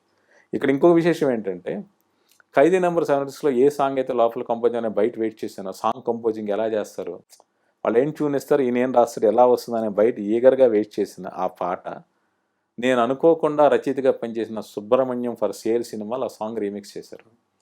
సో అదొక ఇంకొక బ్యూటిఫుల్ మూమెంట్. అంటే లైఫ్లో ఒక్కొక్కటి రౌండ్ అప్ అవుతూ ఉంటాయి. మీకు ఇందాక చెప్పినట్టు కాళహస్తి దర్శనం ఎలాగో ఈ గువ్వా గోరింక సాంగ్ కూడా అంతే.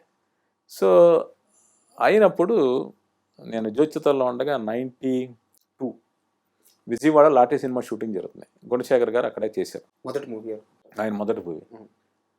నేను ప్రెస్ మీట్లో ఏం అడిగా ప్రొడ్యూసర్ని, ఇతను ఎందుకు పెట్టుకున్నారు డైరెక్టర్ని, ఆల్రెడీ హీరో రాజశేఖర్ గారు సినిమా పెట్టి మధ్యలో తీసేశారు కదా, అతను పెట్టి ఎందుకు తీస్తున్నారు అని. గుణశేఖర్ గారు మొదట షాక్ అయ్యారు, ఏంటి ఎలా అడుగుతున్నాడు క్వశ్చన్స్ అని. దాని మీద నాకు ఒక ఇంట్రెస్ట్ క్రియేట్ అయింది. 93 ఫిబ్రవరిలో నాకు విజయవాడ నుంచి హైదరాబాద్ ట్రాన్స్ఫర్ అయింది. తెలుగు సినిమా ఇండస్ట్రీ అంతా హైదరాబాద్ వచ్చేసింది. మన అమీర్పేట సెంటర్లో సుధా హోటల్ అని ఒకటి ఉండేది. ఆ రోజు నేను అక్కడ దగ్గరలోని అక్కడ అమ్మవారి టెంపుల్ ఉంటుంది సత్యం థియేటర్ రోడ్లో, అక్కడే నాకు రూమ్లో ఉండేవాడిని. సో అక్కడి నుంచి హోటల్కి టిఫిన్ చేసి గుణశేఖర్ గారు, ఒక కెమెరామ్యాన్ అరవింద్ ఆళ్ళ, మధు నాయుడు అని కూడా అంటారు ఆయన్ని, వాళ్ళిద్దరు టిఫిన్కి వచ్చారు, నేనే వచ్చాను. ఇద్దరు కలిసి మాట్లాడిన తర్వాత మీరు ఈవినింగ్ వస్తారని ఇంటికి అన్నారు. సో వెళ్ళా గుణశేఖర్ గారి ఇంటికి. మాటల మధ్యలో నేను ఇలా రైటర్ని అండి, విపంచిన పేరుతో రాసేవాడిని అంటే ఆయన ఒకసారి షాక్ అయ్యాడు. నేను కథలు రాయాలని ట్రై చేసేవాడిని అండి, మీలా కథలు రాయాలని చూసేవాడిని, కథల పోటీ నేను కథలు పంపించేవాడిని, మీ కథలు సెలెక్ట్ అయ్యేవి, ప్రైజులు ఇచ్చేవి, నా కథలు సెలెక్ట్ కాలేదు. మీ కింద చెప్పిన స్వర్గానికి ఎగిరిపోయిన నవల ఆయన పర్సనల్ లైబ్రరీలో ఉంది, ఆ నవల చూపించి చూసారా మీ నవల ఎలా దాచుకున్నాను అనేసి మీరు ఆ రైటర్లో ఇండస్ట్రీలోకి రావాలని. నాకు అసలు బాపిరెడ్డి గారి దగ్గర వచ్చిన తర్వాత నాకు సినిమా ఇండస్ట్రీలోకి వచ్చే ఆలోచన లేదు. హ్యాపీగా జ్యోతిచిత్రలో జాబ్ చేసుకుంటూ అప్పుడప్పుడు కథలు రాసుకుంటూ అలా గడపడమే నా ఉద్దేశం. ఆయన అన్న తర్వాత ఒక 2 ఏళ్ళకి ఎప్పుడో సొగసుప్రధానం సినిమా స్టార్ట్ చేశారు ఆయన. దాంట్లో నేను ఊరికే అజయ్ శాంతి గారు డైలాగ్ రైటర్, గుణశేఖర్ గారిదే కదా, అప్పుడప్పుడు ఆ స్క్రిప్ట్ నాకు వినిపిస్తున్నప్పుడు నాకు అనిపించినవన్నీ నేను ఆయనతో షేర్ చేసుకునేవాడిని. అలాగే ఆయనతో పాటు ట్రావెల్ అయ్యాను. రామాయణం సినిమాకి నేను చాలా పుస్తకాలు చదివి తీసుకొచ్చి ఇచ్చి అలా చూడాలన్నది. మనోహరం సినిమాకి నన్ను డైలాగ్ రైటర్గా ఇంట్రడ్యూస్ చేస్తున్నారు, బట్ జరగల. అలా అయిపోయిన తర్వాత ఒక్కడి తర్వాత ఆయన జాబ్ మానేసి వచ్చామన్నారు. ఆ వచ్చిన తర్వాత అర్జున్ చేశా గోస్ట్గా. ఆ తర్వాత అర్జున్ తర్వాత నాకు కొంచెం గ్యాప్ వచ్చారు, పూరి జగన్నాథ్ గారు పిలిచారు. ఆయనతో పాటు 3 ఏళ్ళు పట్టి ట్రావెల్ అయ్యి అలా 143 సూపర్, పోకిరి, దేశముదురు ఇవన్నీ నేను చేసుకుంటూ వచ్చాను. 143 నుంచి పూరి గారితో మీరు 143కి పనిచేశారు, పోకిరికి పనిచేశారు, సూపర్కి పనిచేశారు, దేశముదురు టైంకి ఆ సినిమా బయటకు వచ్చాను. బట్ చిరుత కథ అంతకుముందే చేశాను. అంతకుముందు మీరు సాగర్ అని సంథింగ్ ఏదో ఆ సినిమా. అవును, సాగర్ అనే దాంతో సాయిరామ్ శంకర్ గారి కోసం మెహర్ రమేష్ గారు నేను వర్క్ చేశాను. దానికి పనిచేసిన ఆ కథే చిరుత అయింది. చిరుత. సో ఈ మొత్తం జర్నీలో పూరి జగన్నాథ్ గారి అసోసియేషన్ మీ కెరీర్కి ప్లస్ అయిందా మైనస్ అయిందా అంటే ఈ క్వశ్చన్ అడగడానికి కారణం ఉంది సార్. పూరి జగన్నాథ్ గారికి ఇంటర్నేషనల్ మూవీ మీద మంచి గ్రిప్ ఉంది. అదే గ్రిప్పు అంతకంటే ఎక్కువ గ్రిప్ మీకుంది. అది ఏమన్నా క్లాష్ అయిందా లేకుంటే ఆ జర్నీ సజావుగా సాగిందా? ఆ టైం పీరియడ్ని ఎలా చూస్తారు మీరు? అంటే ఒకటేంటంటే నేను పనిచేసే ప్రతి డైరెక్టర్ నేను గురువు కింద భావిస్తాను. వాళ్ళ దగ్గర నుంచి నేను చాలా విషయాలు నేర్చుకుంటాను. కానీ సినిమా ఇండస్ట్రీకి సంబంధించి నేను ఇద్దరిని గురువుగా భావిస్తాను. ఒకళ్ళు గుణశేఖర్ గారు, ఇంకొకరు పూరి జగన్నాథ్ గారు. గుణశేఖర్ గారు ఏంటంటే నాకు సినిమా రైటింగ్ కానీ సినిమా మీద నాకు అసలు ఏబిసిడీలు కూడా తెలియవు. ఆయన దాదాపు ఒక 15-20 ఏళ్ళ స్నేహం. అది స్నేహం నుండే పరిచయం అనండి. ఆయనతో పాటు ట్రావెల్ అవుతూ సినిమాలు చూస్తూ సినిమాలు డిస్కస్ చేస్తూ ఇలాంటివన్నీ ఆయనతో పాటు ట్రావెల్ అయ్యి వచ్చాను గుణశేఖర్ గారి దగ్గర. పూరి జగన్నాథ్ గారు నేను నేర్చుకునే విషయం ఏంటంటే కథని చాలా క్విక్గా వర్క్ చేయడం, చాలా త్వరగా రాయగలగడం. అంటే మీకు చెప్పినట్టు 143 సినిమా ఒక గంటలో రాశాం. పోకిరి సినిమా మొత్తం స్క్రిప్ట్కి తీసుకుంది 10 రోజులు. ఇంకొకటి ఏంటంటే ఆయన హోమ్ థియేటర్లో కొన్ని వేల డివిడీలు కలెక్ట్ చేసింది నేనే. వాటిని జోనర్ వైజ్ ఆర్గనైజ్ చేసి ఒక వీడియో లైబ్రరీలో చేశాను. సో ఆయన షూటింగ్ రమ్మనేవాడు. ఏది పోకిరి రెగ్యులర్ షూటింగ్ రమ్మని నేను షూటింగ్ వెళ్ళేవాడు కాదు. నేను హోమ్ థియేటర్లో కూర్చుని పొద్దున్నే సాయంత్రం సినిమాలు చూస్తున్నాయి. అలా రోజుకి 5-6 సినిమాలు చూసేవాడిని. సో అక్కడ చూసిన సినిమాలన్నీ కూడా నాకు చాలా ఉపయోగపడ్డాయి ఎన్హాన్స్ చేయడానికి. ఆంధ్ర వాళ్ళ తర్వాత పూరి జగన్నాథ్ గారు శ్రీకృష్ణుడు ఫ్రమ్ సురభి కంపెనీ అని చిరంజీవి గారితో సినిమా చేయాలి. ఆ సినిమా స్క్రిప్ట్ అంతా చేసాం. ఆయన సూర్యదేవర రామ్మోహన్ రావు గారిని ఒక నవల రచయిత, శక్తి అని శోభన్ గారి సినిమాలో పాటలు రాసిన ఒక వ్యక్తి, మేము ముగ్గురం కలిసి జగన్ గారి ఐడియా డెవలప్ చేసాం. స్క్రిప్ట్ అయిపోతూ ఉంది. ఆంధ్ర వాళ్ళ డిజాస్టర్. సో ఆ కారణం ఏమో తెలియదు కానీ ఆ ప్రాజెక్ట్ మెటీరియల్ ఇచ్చుకోవాలి. అదే సమయంలో ఆయన మీద ఐటీ రైట్స్ జరిగాయి. సో నాకు శ్రీకృష్ణుడు ఫ్రమ్ సురభి కంపెనీకి ఒక రెమ్యునరేషన్ ఇస్తాను ఆయన. సో దాని మీద ఇన్స్టాల్మెంట్స్ 2 పేమెంట్స్ వచ్చాయి. 3వ పేమెంట్ రావాలి. ప్రాజెక్ట్ ఆగిపోయింది. ఆయన మీద ఐటీ రైట్స్ అయ్యాయి.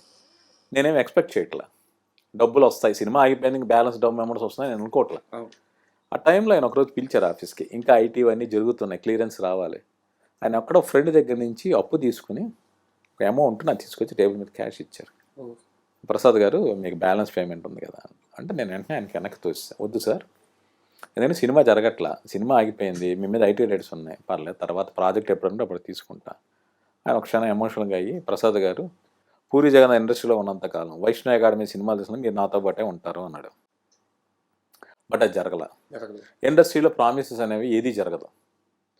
బట్ అది అంటే ఉదాహరణకి 143 సినిమాకి నాకు అంతకుముందు మంత్లీ శాలరీ ఇచ్చారు. 143 సినిమాకి సెపరేట్ పేమెంట్ ఇచ్చారు, cinema separate payment.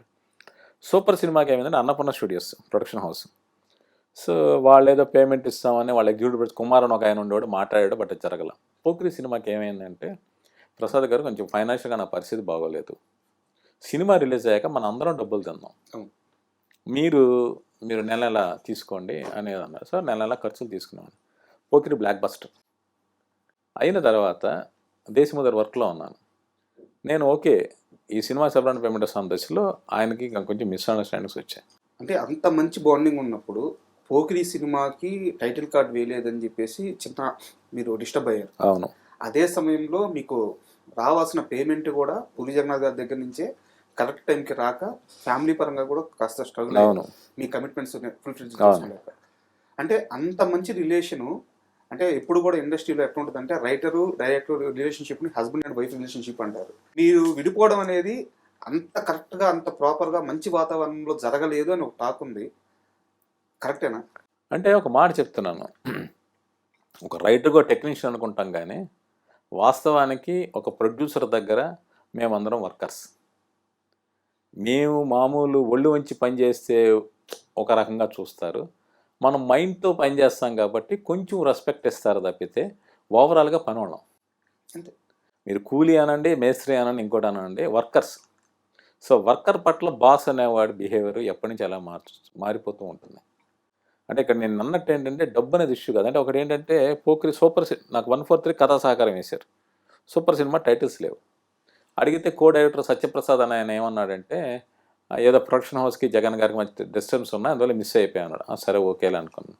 Meher Ramesh గారిది ఏదో వేసిన పోకిరి సినిమాకి మెహరం స్క్రిప్ట్ అసోసియేట్ వేశారు. నేను చాలా కంట్రిబ్యూషన్ ఉంది. నేను ఈరోజు సినిమా ప్లే చేస్తే ఏ సీన్ నేను కంట్రిబ్యూట్ చేశాను, ఏమి చెప్పాను, ఏ రెఫరెన్స్ ఇచ్చాను నేను గంటాపదంగా చెప్తాను. అంటే నేను పోకిరి సినిమా పనిచేశాను చెప్తా కానీ జగన్ గారి బిజినెస్ మ్యాన్ పనిచేశాను, టెంపర్గా పనిచేశాను నేను మాట్లాడను. ఎందుకంటే నేను చేయని వాటి గురించి నేను మాట్లాడను.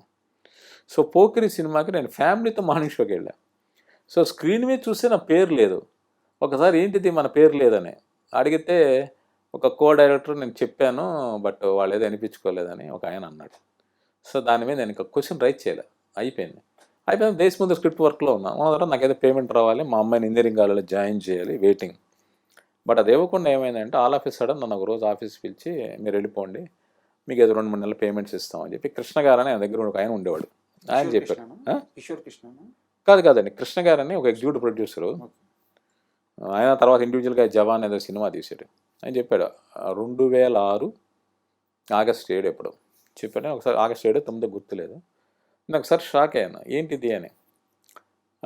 అంటే ఒకటి నాకు తెలిసింది ఏంటి అంటే అప్పుడు జర్నలిస్టులు నేను పనిచేసిన విషయం తెలుసు. ఆయన ఇంటర్వ్యూలో సార్ ఆ డైలాగ్ మీదేనా, ఆ సీన్ మీదేనా అడిగేవాళ్ళట. ఆయన ఎంబరాసింగ్గా ఫీల్ అయ్యాడంట. ఈ విషయం నాకు తెలియదు, ఎవరో అన్నారు. సో అది కారణమా లేదా నాకు తెలియదు, లేక అక్కడ ఎవరైనా నా గురించి వేరేలా మాట్లాడారో తెలియదు. ఏమైనా ఆ మధ్య మా ఇద్దరి మధ్య బాండింగ్ కట్ అయిపోయింది. కట్ అయిపోయిన తర్వాత ఇప్పుడు చిరుత సినిమా మెహర్ రమేష్ గారి కోసం చేసింది. అలాగే బుజ్జిగాడి సినిమా కూడా మొదట నాగార్జున గారి కోసం చేసింది. లాస్ట్ సమురాయ్ అని ఒక హాలీవుడ్ మూవీ బేస్ చేసుకుని దాని మీద ఒక ఇంట్రోల్ వరకే. ఒకరిని చంపడానికి సుపారీ తీసుకొస్తాడు, అనుకోకుండా ఇడు గాయపడి వాళ్ళ ఇంట్లో నుంచి షెల్టర్ తీసుకోవాలి. ఇది పాయింట్.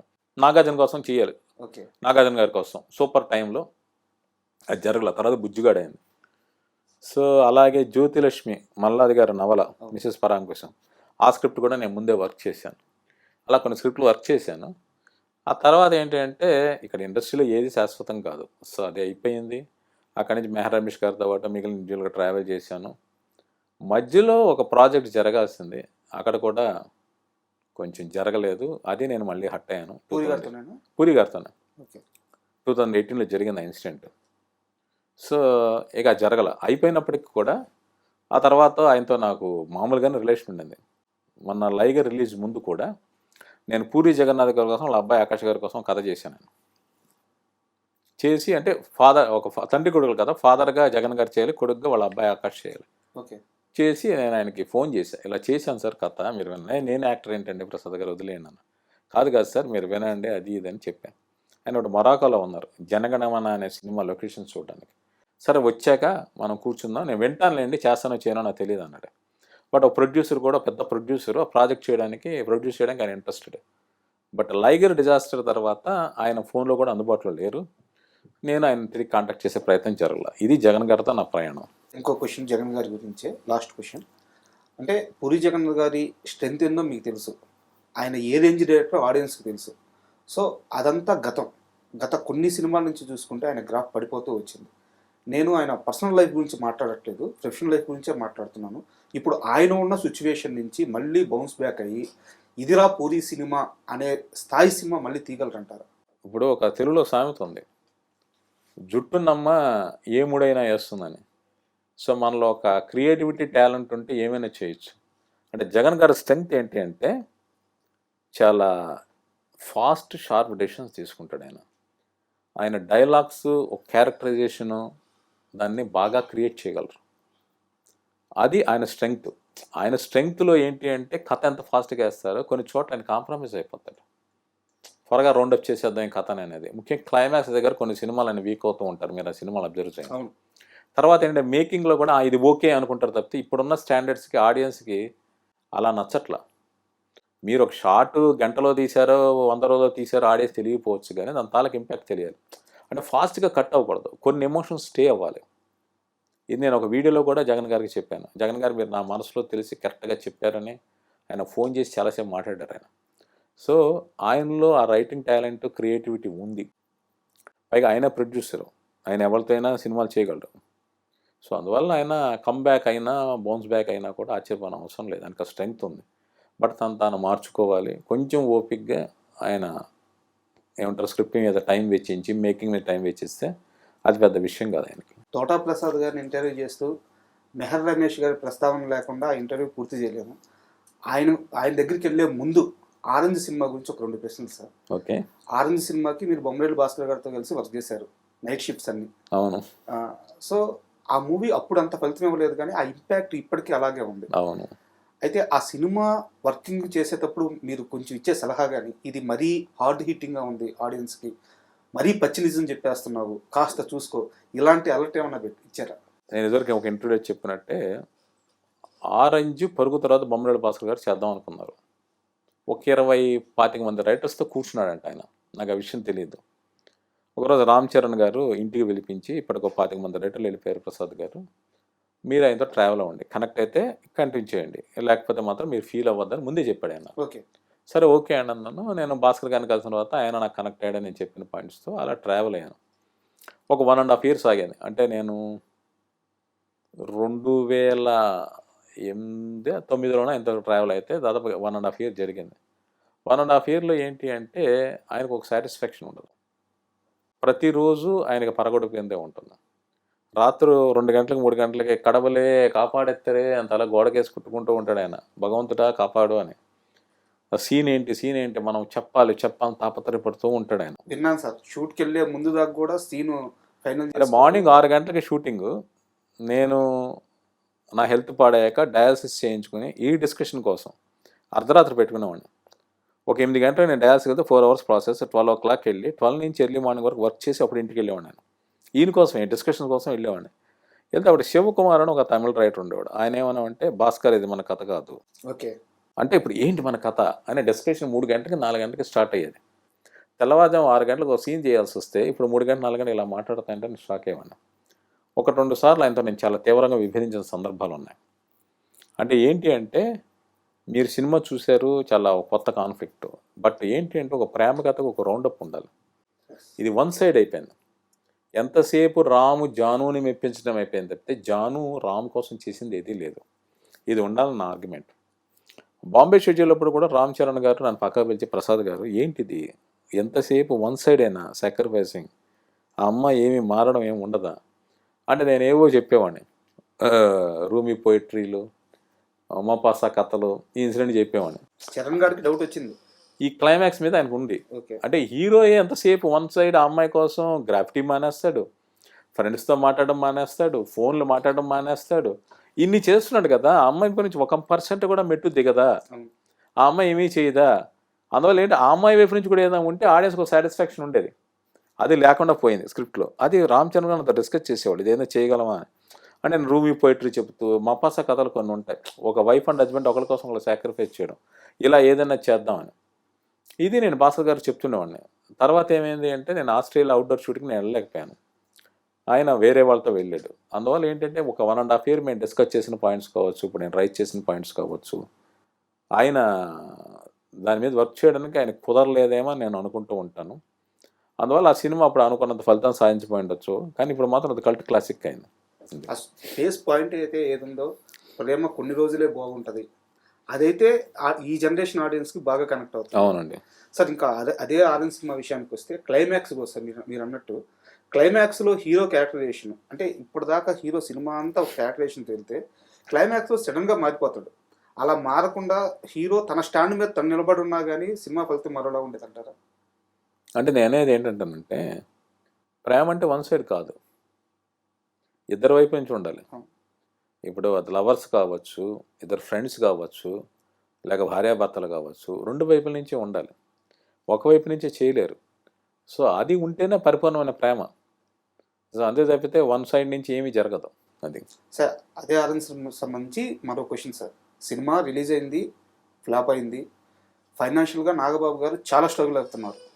అలాంటి సిచ్యువేషన్లో ఎక్కడో బయట వేరే హాస్పిటల్లో మీ ఆపరేషన్ సక్సెస్ అయిందంటే, ఆయన వేరే సీరియల్ సెట్లో ఆయన లేచి డ్యాన్స్ చేశారంట, అంత డిప్రెషన్లో ఉండి. మీ ఆపరేషన్ సక్సెస్ అయితే అంత డిప్రెషన్లో ఉండి ఆయన డ్యాన్స్ చేయడం ఏంటి, ఆ బాండింగ్ ఏంటి మీ ఇద్దరి మీద? అంటే నాకు నాగబాబు గారితో ఇదివరకు ఏదో 1-2 సార్లు నేను జర్నలిస్ట్గా పరిచయం ఉన్నది, బట్ అంత ఎక్కువ కాదు, పరిచయం ఉంది, తెలుసు అని తప్పితే కాదు. ఆరెంజ్ సినిమాతో ఏంటంటే రోజు ఆయన ఆఫీస్లోనే కూర్చునేవాళ్ళం, మాట్లాడుతూ ఉండేవాళ్ళం. అన్నిటికీ మించి ఆయన చాలా సెన్సిటివ్ పర్సన్. ఆయన చాలా బుక్స్ చదువుతారు, అందువల్ల బుక్స్ గురించి కొంచెం మాట్లాడుకునే అవకాశాలు అవన్నీ ఉండేవి. దాంతోపాటు ఆయన చాలా సెన్సిటివ్ పర్సన్, మనుషులు విపరీతంగా ప్రేమిస్తాడు, వాళ్ళ కోసం ఏమైనా చేయాలనుకుంటాడు. అందువల్ల నా హెల్త్ అప్సెట్ అయింది అనుకున్నప్పుడు ఆయన చాలా బాగా డిస్టర్బ్ అయ్యాడు. ఆయన తర్వాత ఆరెంజ్ సినిమా డిజాస్టర్తో ఆయన కొంచెం చాలా ఇబ్బందులు పడ్డాడు. ఆయన అవన్నీ దాటుకుంటూ వచ్చాడు. ఆయన నన్ను ఒక తమ్ముళ్ళ అనండి, లేక టీం మెంబర్లా అనండి, ఆయన తను ఎదుర్కొన్న సమస్యల గురించి కూడా నాతో డిస్కస్ చేశాడు. ఆయన అపరంజి అనే టీవీ సీరియల్ ఏదో యాక్ట్ చేసి ఇక్కడ ఒక విషయం చెప్పాలి. ఆ సీరియల్ యాక్ట్ చేస్తున్నప్పుడు ఆయన ఫైనాన్షియల్ ప్రాబ్లమ్ నుంచి బయటపడడానికి పవన్ కళ్యాణ్ గారు ఒక సినిమా చేద్దాం అనుకున్నారు. దబాంగ్ రైట్స్ కొనిపించారు. సో గబ్బర్ సింగ్ సినిమా చేద్దాం అనుకున్నప్పుడు నాగబాబు గారు చెప్పారు, ప్రసాద్ నేను హరీష్తో చెప్తాను, హరీష్ అనుకుంటున్నాను, నువ్వు చేద్దు ఆ సినిమా అన్నారు.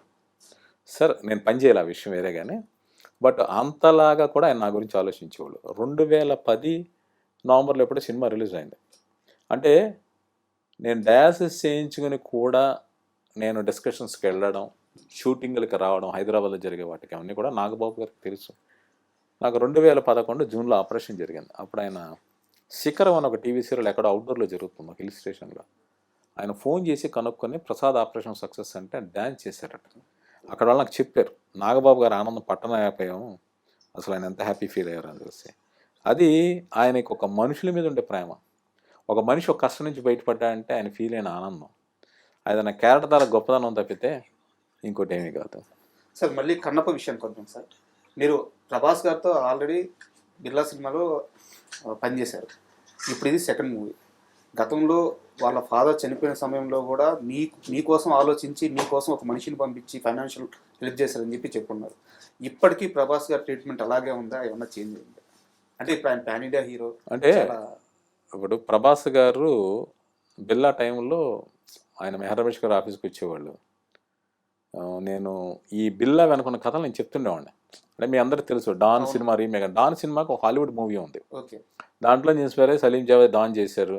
ఆ డాన్ తెలుగులో యుగంధర్ వచ్చింది, మలయాళంలో ఎవరో శంకర్లాల్ ఏదో శంకర గురు ఏదో మోహన్ లాల్ గారు చేశారు, తమిళ్లో బిల్లా రజనీకాంత్ గారు చేశారు, మళ్ళీ అజిత్ చేశారు. ఈ బ్యాక్ స్టోరీలు ఏమని చెప్తున్నా ఆయన ఎంజాయ్ చేసేవాడు. ఆయన మాతో చాలా అంటే మెహర్ రమేష్ గారితో బాగా ఫ్రెండ్లీగా ఉండేవాడు. అప్పుడు ఆయనకి ఎక్కువగా యానిమల్ ప్లానెట్ లేదంటే డిస్కవరీ ఛానల్స్ చాలా ఇష్టం ఆయనకి, ప్రభాస్ గారికి. అవి చూస్తుండేవాడు ఆయన. ఆ వైల్డ్ లైఫ్, హిస్టారికల్ ఫ్యాక్ట్స్ తెలుసుకోవడం ఆయనకి ఇంట్రెస్ట్. సో వాటి గురించి మాట్లాడుతుండేవాడు. అలాగే ఆయన ట్రీట్మెంట్ గురించి ఇక ఎవరి హాస్పిటాలిటీ గురించి చెప్పుకోవాల్సిన అవసరం లేదు, ఎవరి పట్ల అయినా ఆయన అదే ఆధారంతో ఉండేవాడు. సో అలాంటి కొన్ని బ్యూటిఫుల్ మెమరీస్ అన్నీ ఉన్నాయి. నాకు ఇల్లు హెల్త్ వచ్చినప్పుడు ఇండస్ట్రీ మొత్తం నాకు సపోర్ట్ చేసింది. ఇక్కడ ప్రభాస్ గారి ప్రత్యేకత ఏంటి అంటే తండ్రి చనిపోయిన బాధలో కూడా ఆ రోజు ఆయన నాకు సపోర్ట్గా నిలిచారు. అదే ఒక గ్రేట్ క్వాలిటీ. ఆ తర్వాత నేను రికవర్ అయిన తర్వాత ఆయన డబుల్ షూటింగ్లో ఉన్నారు.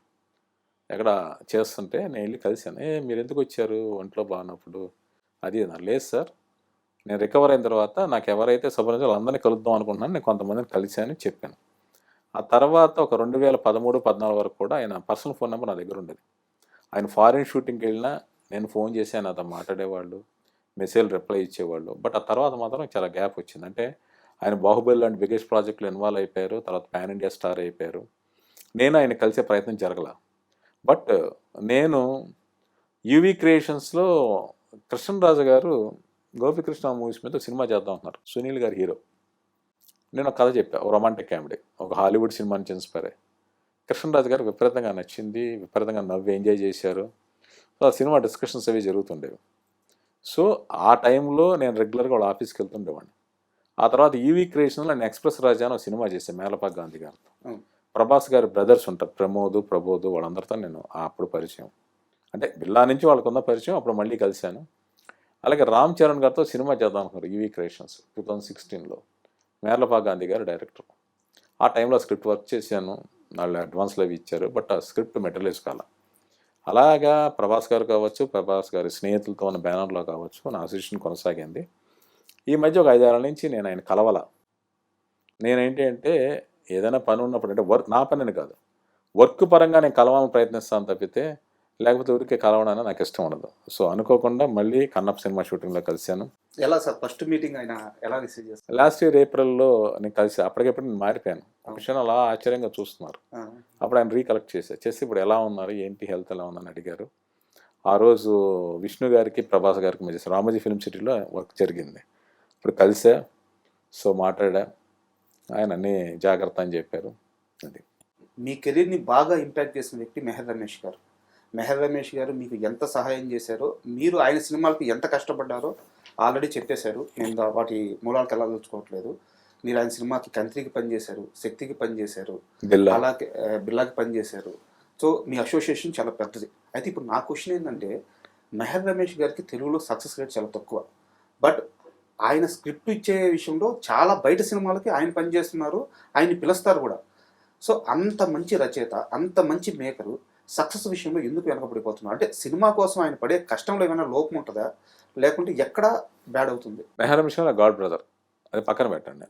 ఆయన ఒక great film maker. Great film maker ఎందుకన్నానంటే, మీరు బిల్లా సినిమా చూడండి, చాలా స్టైలిష్గా తీశారు. శక్తి సినిమా మల్టిపుల్ లొకేషన్స్, ఒక రకరకాల ఆర్టిస్టులు, రకరకాల లేయర్స్, వాటన్నిటితో సినిమా ఫాస్ట్గా కంప్లీట్ అవుతుంది. మాటలు కాదు, ఒక ఎంత హార్డ్ వర్క్ చేయకపోతే ఆ సినిమా అలా తీయలేరు.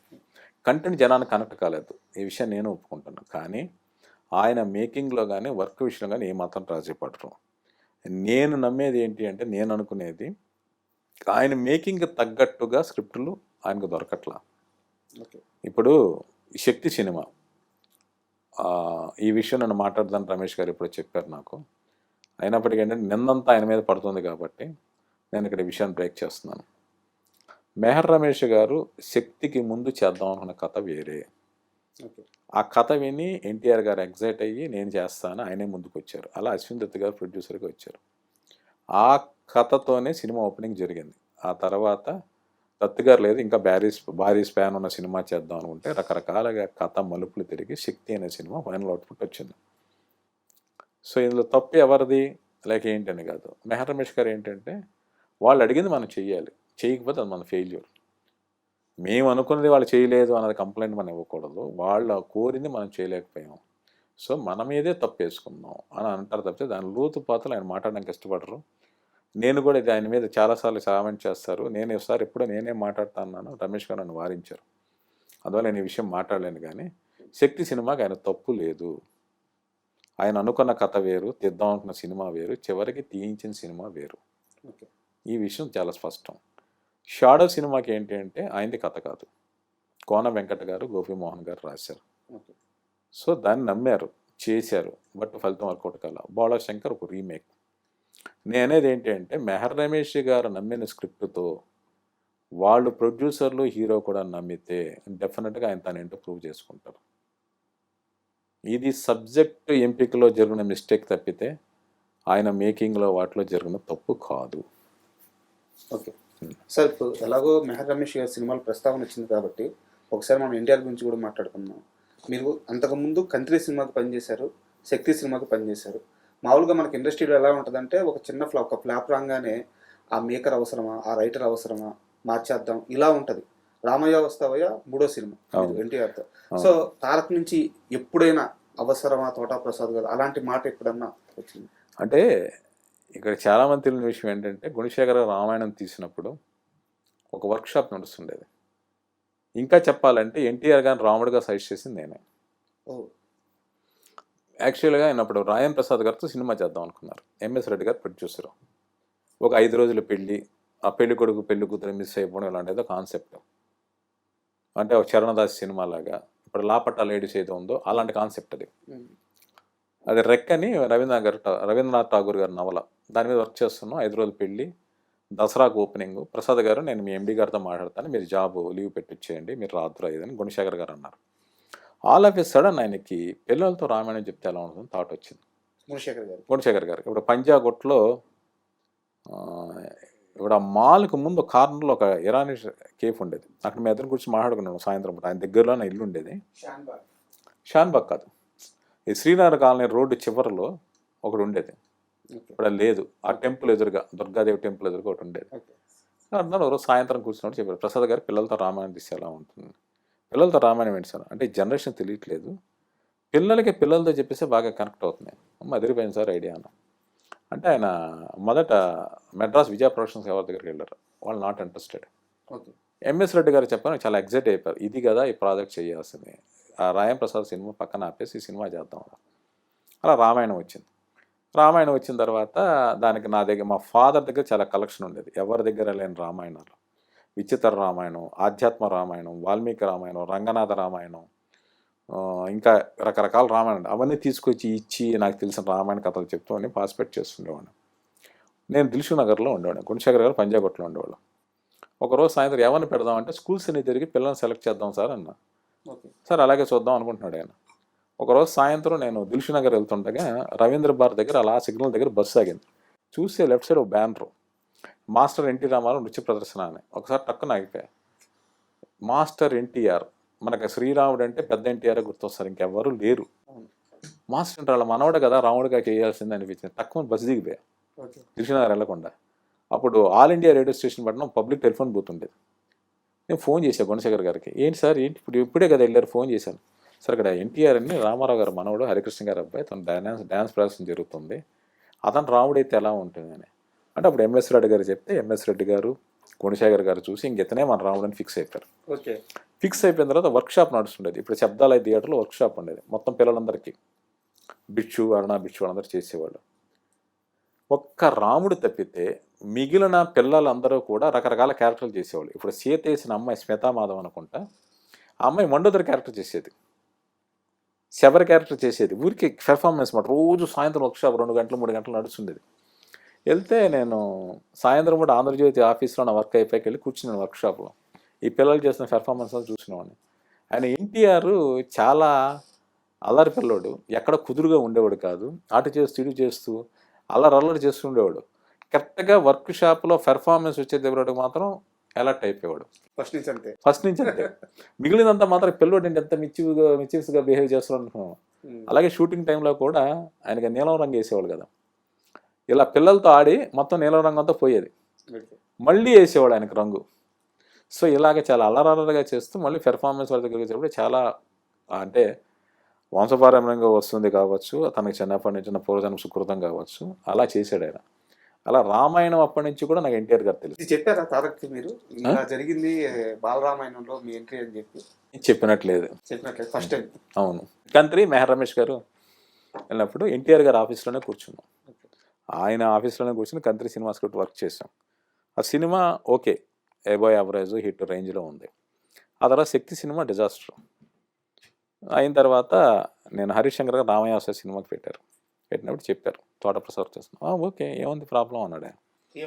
ఏం ఆలోచించలే, ఈ సినిమా ఫెయిల్ కాబట్టి నేను పెట్టుకోవచ్చా లేదని ఆలోచించలే.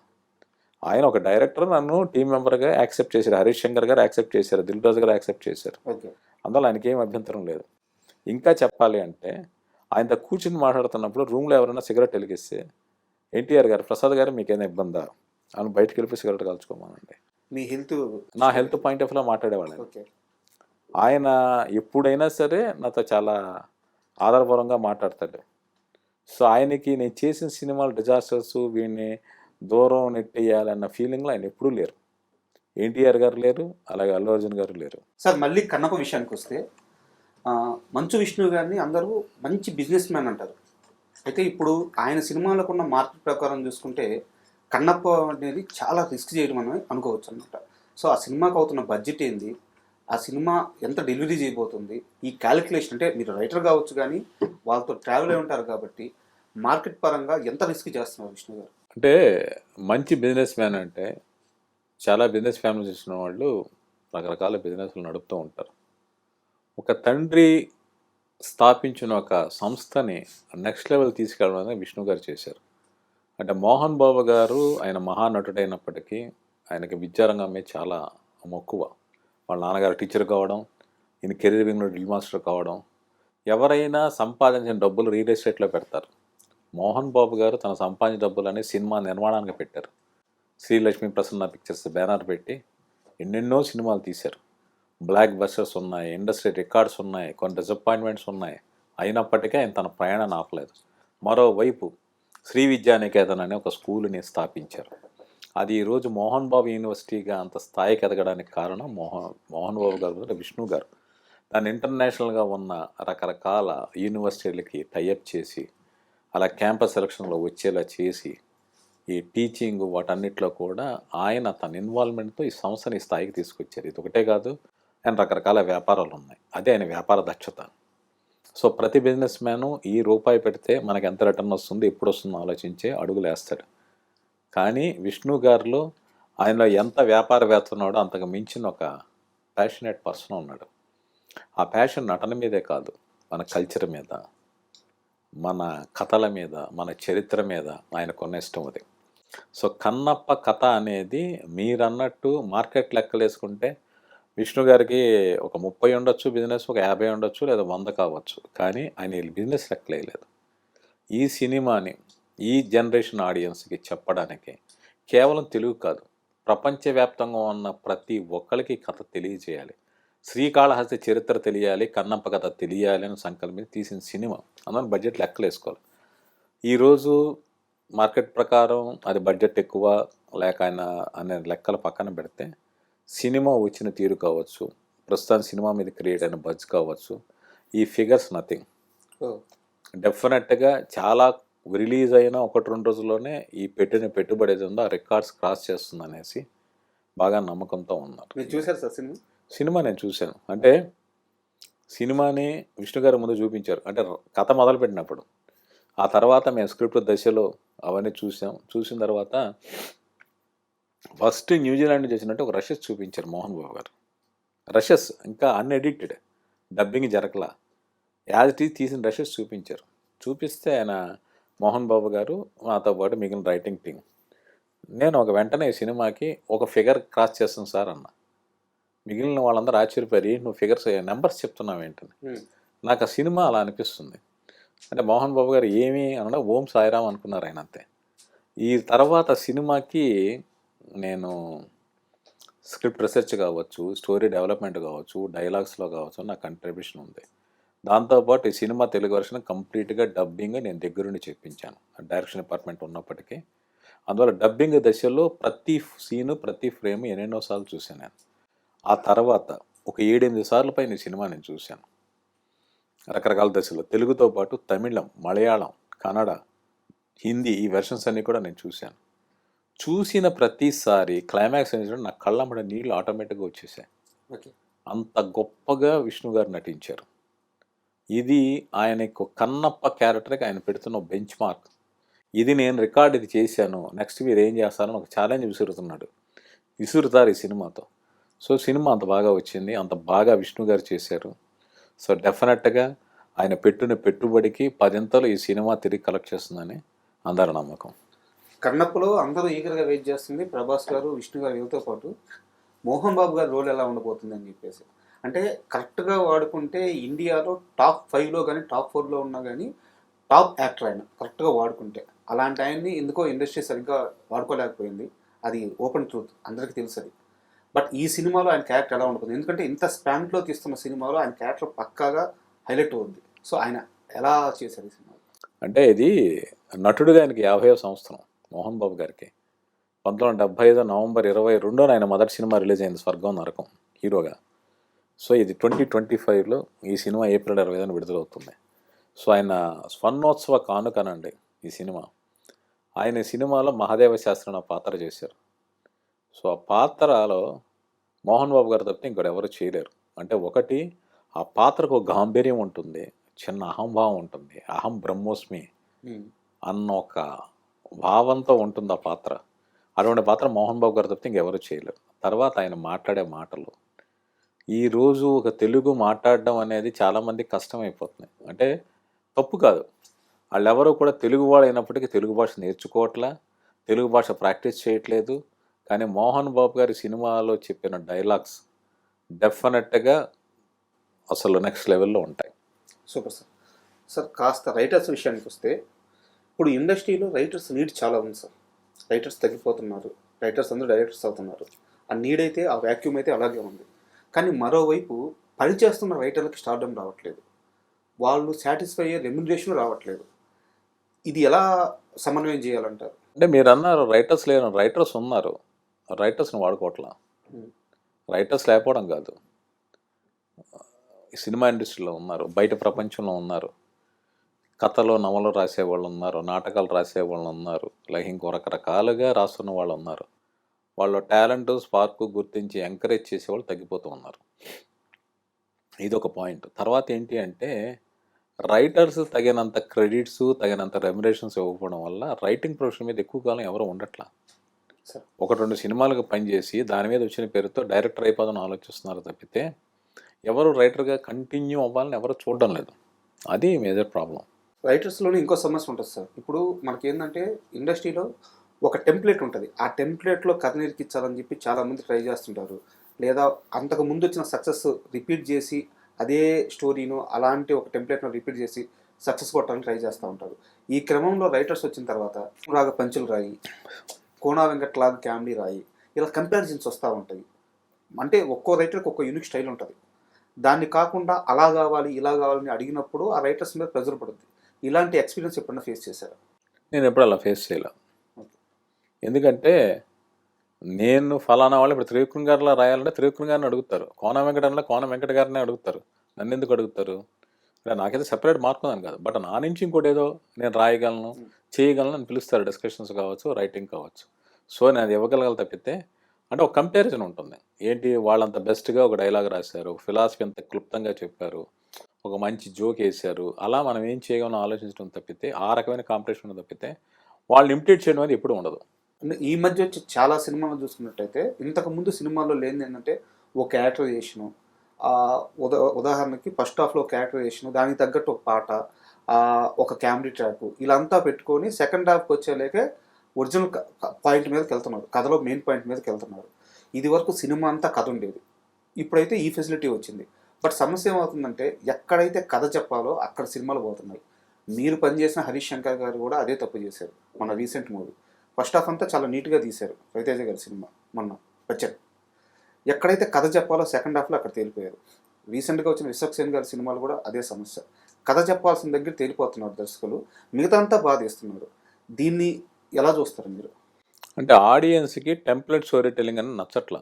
ఓకే, అంటే ఫార్మేట్ ప్రకారం కథ చెప్పండి నచ్చట్లా. మీరు అన్న కథ దగ్గర ఎందుకు ఫెయిల్ అవుతున్నారంటే ఇప్పుడు మనకి ఏది బాగుండాలో దానికన్నా మిగిలిన సైడ్ డిషెస్ బాగున్నాయి అనుకోండి, అది సినిమా డిసప్పాయింట్ చేస్తుంది. కథని కథలా చెప్పుకుంటూ వెళ్ళిపోతున్నప్పుడు డిసప్పాయింట్ చేయదు. కథను లేటర్ అని చెప్పడం కాదు, కథని బిగినింగ్ నుంచి చెప్పుకుంటూ వెళ్తే కథకి ఏది అవసరమో అవన్నీ యాడ్ చేస్తే ఆడియన్స్ ఎంటర్టైన్ అవుతారు. ప్రసాద్ గారు, మీ వ్యక్తిగత జీవితం విషయానికి వస్తే చాలా ఉన్నతమైన కుటుంబంలో జన్మించారు, ఫైనాన్షియల్గా ఆర్థికంగా బాగా బలమైన కుటుంబంలో జన్మించారు. తర్వాత ఏదో ఫైనాన్షియల్ క్రైసిస్, చాలా పేదరికం అనుభవించాల్సి వచ్చింది. తర్వాత కాలంలో జర్నలిస్ట్గా రచయితగా ఎదిగారు. ఒక్కసారి మీ బ్యాక్గ్రౌండ్ నుంచి, ఫ్యామిలీ బ్యాక్గ్రౌండ్ గురించి, మీ కుటుంబ నేపథ్యం నుంచి కాస్త చెప్తారు. నేను అనంతపురంలో పుట్టాను, విజయవాడ తాడేపల్లిలో చదువుకున్నాను. మా నాన్నగారు తోట రామారావు గారు. నేను తాడేపల్లిలో డిగ్రీ వరకు చదువుకున్నాను. సో చిన్నప్పుడు చాలా కంఫర్టబుల్ రిచ్ లైఫ్ లీడ్ చేసాం. మధ్యలో కొంతకాలం నేను ఏవో కొంత క్రైసిస్ ఫేస్ చేశాను. బట్ నేను మీకు ఎంత చెప్పిన ఇంటర్మీడియట్ నుంచి నేను డబ్బులు సంపాదించడం మొదలుపెట్టాను. ఆ తర్వాత లైఫ్లో రకరకాల ఎత్తుపల్లాలు అవన్నీ సహజం. బట్ అవన్నీ దాటుకుంటే ఇంతకాలం నా ప్రయాణం సాగింది. ఇక నా కుటుంబ విషయానికి వస్తే నా భార్య గీత, నా భార్య నా లైఫ్ పార్ట్నర్ కానీ నా సోల్మేట్. మేమిద్దరం ఒకేలా ఆలోచిస్తాం, ఒకేలా రెస్పాండ్ అవుతాం. సో అంత వేవ్ లెంగ్త్లో మేమిద్దరం కలిసి బతుకుతాం. నాకు 2 అమ్మాయిలు, పెద్ద అమ్మాయి శ్రావ్య, అల్లుడు పార్థసారథి, వాళ్ళిద్దరికి ఒక బాబు రుద్ర. అలాగే 2వ అమ్మాయి మనోజ్ఞ, అల్లుడు సాయికృష్ణ, ఒక పాప నిహిర. ఇది మా ఫ్యామిలీ. మీరు రైటర్గా చాలా సినిమాలకు పనిచేశారు. మీరు కెరీర్లో హైయెస్ట్గా అందుకున్న పారితోషికం ఎంత, తక్కువగా అందుకున్న పారితోషికం ఎంత?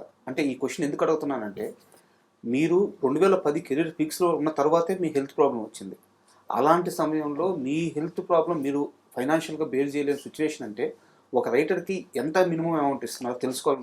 అలా కాదు, ఇప్పుడు నా ఎల్లి హెల్త్ అనేది లక్షలాది రూపాయల ఖర్చుతో కూడుకున్నది. అది నా రెమ్యునరేషన్ తక్కువ అని కాదు. నేను అప్పుడు మార్కెట్ రేట్ ప్రకారం నేను మంచి రెమ్యునరేషన్ తీసుకుంటున్నాను. నా రెమ్యునరేషన్ తక్కువ అయ్యో నేను డబ్బులు సంపాదించో కాదు. అప్పటి నా స్థాయికి మించి నా సంపాదనని మించిన ఖర్చు లేక అది ఇబ్బంది, అది అంతే, దానివల్ల కాదు. అంటే ఎంత మీరు చెప్పగలిగితే చెప్పండి. అంటే ఇప్పుడు తీసుకున్న అమౌంట్ ఎంత, తక్కువ తీసుకున్న అమౌంట్ ఎంత? ఇప్పుడు తక్కువ తీసుకుంది అంటే నేను ఇప్పుడు చెప్పలేను. తక్కువ తీసుకుంది అంటే ఇప్పుడు నా ఫస్ట్ రెమ్యునరేషను 1,75,000. ఓకే. 143K. నా హైయెస్ట్ రెమ్యునరేషన్ 40 lakhs. అది ప్రాజెక్ట్ ఇంకా రిలీజ్ కావాలి. సో అని తీసుకున్న రెమ్యునరేషన్ అది. సార్ నెక్స్ట్ నా క్వశ్చన్ కూడా అదే, ఫ్యూచర్ ప్రాజెక్ట్స్ ఏంటి? అంటే మీకు ఇందాక చెప్పినట్టు విష్ణు గారు నన్ను పిలిచిన కారణం వేరే. ఒక 8 ప్రాజెక్టులు ఆయన ప్లాన్ చేశారు. సో ఆ 8 ప్రాజెక్టులు జరగబోతున్నాయి. దాని తాలూకు వర్క్ ప్యారలర్గా జరుగుతూ ఉంది. కన్నప్ప సినిమా అయిపోయింది. అలాగే ఆయన చాలా భారీ ఎత్తు ప్రాజెక్టులు ఒక నిర్మాతగా ప్లాన్ చేశారు. వాటిలో ఆయన నటించవచ్చు, నటించకపోవచ్చు. ఇంకా ఆయన ఏమి నిర్ణయం తీసుకోవాలా. ఆ స్క్రిప్ట్ వర్క్లు నాకు అప్పచెప్పారు. వాటి తాలూకు ట్రీట్మెంట్, స్క్రీన్ ప్లే వర్క్లు చేస్తూ ఉన్నాను. నేను ఇన్నేళ్ళ ప్రయాణంలో నేను రకరకాల అగ్ర హీరోలందరినీ కలిశాను. ఒక జర్నలిస్ట్గా ఇప్పుడు చిరంజీవి గారు కావచ్చు, మోహన్ బాబు గారు కావచ్చు, బాలకృష్ణ గారు, నాగార్జున గారు, వెంకటేష్ గారు, ఇలాంటి జనరేషన్తో జర్నలిస్ట్గా అసోసియేషన్ సాగింది. బట్ నాగార్జున గారితో సూపర్, వెంకటేష్ గారితో చింతకాయల రవి సినిమాలు పనిచేసాను, మోహన్ బాబు గారితో ఇప్పుడు కన్నప్ప చేస్తున్నాను. బట్ ఇప్పుడు టాప్ స్టార్స్ అందరితో కూడా నేను రైటర్గా పనిచేసే అవకాశం నాకు దొరికింది. మహేష్ బాబు గారు గోస్ట్ రైటర్గా చేశాను, ప్రభాస్ గారు, రామ్ చరణ్ గారు, అల్లు అర్జున్ గారు, ఎన్టీఆర్ గారు, వీళ్ళందరితో నేను కలిసి పనిచేసే అవకాశం నాకు దొరికింది. రాణా గారు, ఇప్పుడు విష్ణు గారు. విష్ణు గారి తాలూకు ప్రత్యేకత ఏంటంటే 3 ఏళ్ల నుంచి నన్ను చాలా చాలా బాగా చూసుకుంటున్నారు. ఈ మాట నేను ప్రత్యేకించి ఎందుకు చెప్పాలి అంటే, ఆయన వచ్చినప్పుడు ఒక మాట అన్నాడు. ఆయన మిమ్మల్ని బాగా చూసుకోవాల్సిన బాధ్యత నా మీద ఉంది అన్నాడు. బాగా చూసుకోవాల్సిన బాధ్యత అంటే ఆయన నా ఎక్స్పీరియన్స్కి, నా రైటింగ్కి ఆయన ఇచ్చిన రెస్పెక్ట్, అది నేను మర్చిపోలేను. ఒక చిన్న ఎగ్జాంపుల్, చెప్పండి. మొన్న శ్రీకాళహస్తి శివరాత్రి ఉత్సవానికి వెళ్ళాం మేము అందరం. అది దర్శనానికి మోహన్ బాబు గారు, విష్ణు గారు, డైరెక్టర్ ముఖేష్, ఇంకా మిగిలిన యూనిట్ ఆర్టిస్టులు, కొంతమంది టెక్నీషియన్స్ అందరూ లోపలికి వెళ్తూ ఉన్నారు. ఒక పక్కన పోలీసు సెక్యూరిటీ, ఇంకొకరు బౌన్సర్ సెక్యూరిటీ. అనుకోకుండా ఏమైందంటే ఒక చోటకు వచ్చేటప్పుడు పోలీసులు నన్ను ఆపేశారు. ఓకే. మిగిలిన వాళ్ళందరూ లోపలికి వెళ్ళిపోయారు.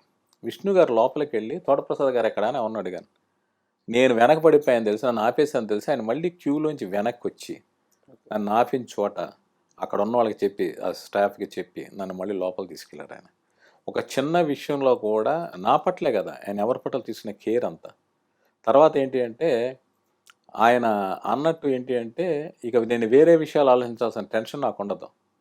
అంటే క్రెడిట్ ఏమేస్తారు, డబ్బులు ఎప్పుడు వస్తాయి, ఎంత ఇస్తారు, ఈ టెన్షన్ నాకు ఉండదు. అలాగే ఒక స్క్రిప్ట్ మన పని మనం చేసుకునే అంత కంఫర్ట్ జోన్ నాకు ఇచ్చారు విష్ణు గారు. సో ఇది నా టాప్ ప్రయారిటీ ఇప్పుడు నేను చేస్తున్న వర్క్లో ఉన్నాయి. సో ఈ బహుశా విష్ణు గారితో ప్రయాణం కొంతకాలం కొనసాగుతుందని నేను ఆశిస్తున్నాను భగవంతుడి దయతో. అలాగే యోగేష్ కేఎంసీ అని నా ఫ్రెండ్, నాకు ఇండస్ట్రీలో బెస్ట్ ఫ్రెండ్ ఆయన నేను కలిసి ఒక స్క్రిప్ట్ రాసాం. ఇద్దరం కథా స్క్రీన్ ప్లే రాసాం. సంయుక్త మీనన్ గారు హీరోయిన్, రాజేష్ దండా గారు ప్రొడ్యూసరు. మన అక్టోబర్లో ఓపెనింగ్ జరిగింది. రెగ్యులర్ షూటింగ్ నెక్స్ట్ మంత్లో స్టార్ట్ అవుతుంది. ప్రస్తుతం డైలాగ్స్ రాస్తున్నాను. సో ఈ ప్రాజెక్ట్ స్టార్ట్ అవబోతుంది. సార్ ఫైనల్గా ఒక క్వశ్చన్, ఇన్నేళ్ళ మీ కెరీర్లో మీరు వర్క్ చేసిన వాటిల్లో మీకు బాగా హై ఇచ్చిన సీక్వెన్స్ కంటే మీ వర్క్, అంటే ఉదాహరణ చెప్తాను. ఇప్పుడు సూపర్ మూవీ తీసుకుంటే దాంట్లో అలీ ట్రాక్ ఉంటుంది, అది మా అందరికీ చాలా ఇష్టం. ఈ రోజుకి కూడా అది రాసింది మీరే అని, అంటే మీరు రాసిందంటే దాని క్రియేటర్ మీరే అని చెప్పి తెలిసింది. సో ఇలాంటి సీక్వెన్స్లు ఇది నాకు బాగా హై ఇచ్చింది అనేది ఒకటి, నేను బాగా కష్టపడ్డాను కానీ అది రావాల్సినంత రిజల్ట్ రాలేదు అనేది ఒకటి, ఈ రెండు చెప్తారా? అంటే ఇప్పుడు హై ఇచ్చేదని ప్రతిదీ హై ఫీల్గానే మనం పనిచేయలేం. అది ఆరెంజ్ కావచ్చు, రుద్రమదేవి కావచ్చు, ఫ్లాప్ అయిన వరుడు కావచ్చు, లేక కుర్రాడు సినిమా కావచ్చు, ఇప్పుడు చేస్తున్న కన్నప్ప కావచ్చు. నేను రిజల్ట్ ఓరియంటెడ్ కాదు. ఇప్పుడు రిజల్ట్ ఓరియంటెడ్ అంటే కొన్ని ఇండస్ట్రీ రికార్డ్స్ ఉన్నాయి, అవి నేను గోస్ట్ రైటర్గా పనిచేసిన, అవి నాకు నేనుగా క్లైమ్ చేసుకోలేని పరిస్థితి. ఓకే. బట్ మనం పనిచేసిన ప్రతిదీ నాకు హై ఇస్తూ ఉంటుంది. ఉదాహరణకి నేను వరుడులో ఒక మాట రాశా, పుట్టడం మనకు తెలియదు, చావడం మనకు తెలియదు, తెలిసి చేసుకునే ఒకే ఒక్క వేడుక పెళ్ళి. ఈ డైలాగ్ అల్లు అర్జున్ గారు నేను చెప్పిన స్పాట్లో ఆయన భుజం మీద చేసి పక్కగా తీసుకెళ్ళి చాలాసేపు దాన్ని అప్రిషియేట్ చేశారు. అలాగే రుద్రమదేవి సినిమాలో ఒక డైలాగ్ ఉంటుంది, ఒక తల్లి పాలు తాగిన వాళ్ళందరూ అన్నదమ్ములు అయితే ఒక నది నీళ్లు తాగిన వాళ్ళు అన్నదమ్ములు ఎందుకు కారంది. ఇది నాకు బాగా నచ్చిన డైలాగ్. ఇప్పుడు కన్నప్ప సినిమాలో క్లైమాక్స్లో డైలాగ్ ఉంది, సినిమా రిలీజ్ కాకుండా నేను డైలాగ్ చెప్పలేను కానీ, మోహన్ బాబు గారి క్యారెక్టర్ విష్ణు గారిని ఒక ప్రశ్నల పరంపర కురిపిస్తుంటారు. దానికి ఆన్సర్ చేయలేని పరిస్థితి ఉంటుంది. కానీ విష్ణు గారు ఒక ప్రశ్న అడుగుతాడు, ఇక దానితో ఈ మోహన్ బాబు గారి పాత్ర నిరుత్తరుడైపోయి ఏం సమాధానం చెప్పాలో తెలియని ఉంటుంది. అది చాలా గొప్ప మాట, గొప్ప ఎక్స్ప్రెషన్ కింద నేను ఫీల్ అయ్యాను. అంటే సీన్ డిస్కషన్ జరుగుతున్నప్పుడు విష్ణు గారి దగ్గరతో కూర్చున్నప్పుడు నాకు స్పాంటేనియస్గా డైలాగ్ వచ్చింది. అది చాలా మంచి మాట, చాలా మంచి మాట అని ఇన్కార్పొరేట్ చేశారు. ఆ డైలాగ్ నేను ఇప్పుడు చెప్పలేను కానీ అది నాకు బాగా నచ్చింది. అలా నేను పనిచేసిన వాటిలో బిట్స్ అండ్ పీసెస్గా కొన్ని డైలాగ్స్ కావచ్చు, కొన్ని సీన్లు కావచ్చు నాకు బాగా నచ్చుతూ ఉంటాయి. సో అది ఈ విషయం. తర్వాత మీరు ఇందాక సూపర్ విషయానికి వచ్చారు. దానికి ఇన్స్పిరేషన్ అంటే వన్స్ ఏ థీఫ్ అని జాన్ వూ తీసిన ఒక హాంకాంగ్ మూవీ. అందులో ఒక ఆర్టిస్ట్ ఉంటాడు, రోడ్డు మీద దొంగ బొమ్మలు వేస్తూ ఉంటాడు. ఒక అతని హీరో దొంగ బైక్ మీద వచ్చి వాడికి $100 ఇస్తాడు. ఏంటి ఎంత డబ్బు ఇచ్చావు అంటాడు. నేను దొంగ అంటాడు. ఇది నాకు ఇన్స్పిరేషన్. అయిన తర్వాత ఒక దొంగ డబ్బులు ఇస్తే ఏంటి, అతను పట్టుకోవడం పోలీసులు ఏం చేస్తారనేది. ఈ ట్రాక్ నేను రాసిన తర్వాత నేను మళ్ళీ అది ఎలా డెవలప్ అయిందంటే సత్యప్రసాద్ కూడా యాక్టర్ ఆ సినిమాకి. నేను వాళ్ళ షెడ్యూల్ వేసుకోవడానికి నేరేషన్ ఇస్తున్నాను. ఆయనకి నేరేషన్ ఇస్తున్నప్పుడు చిరంజీవి గారి బొమ్మ వేయడం, సాయి జిషిండే బొమ్మ అనేది అప్పటికప్పుడు స్పాంటేనియస్గా చెప్పినాయి. అవన్నీ కూడా చాలా బాగా ఆడియన్స్కి నచ్చాయి. ఇప్పటికీ జనం చాలామంది ఎంజాయ్ చేస్తూ ఉంటారు. అది. Thank you sir. అలాగే కన్నప్ప సక్సెస్ తర్వాత మనం మళ్ళీ కూర్చుందాం, మీ ఫ్యూచర్ ప్రాజెక్ట్స్ గురించి డీటెయిల్గా మాట్లాడుకుందాం. Thank you sir. Thank you అన్న.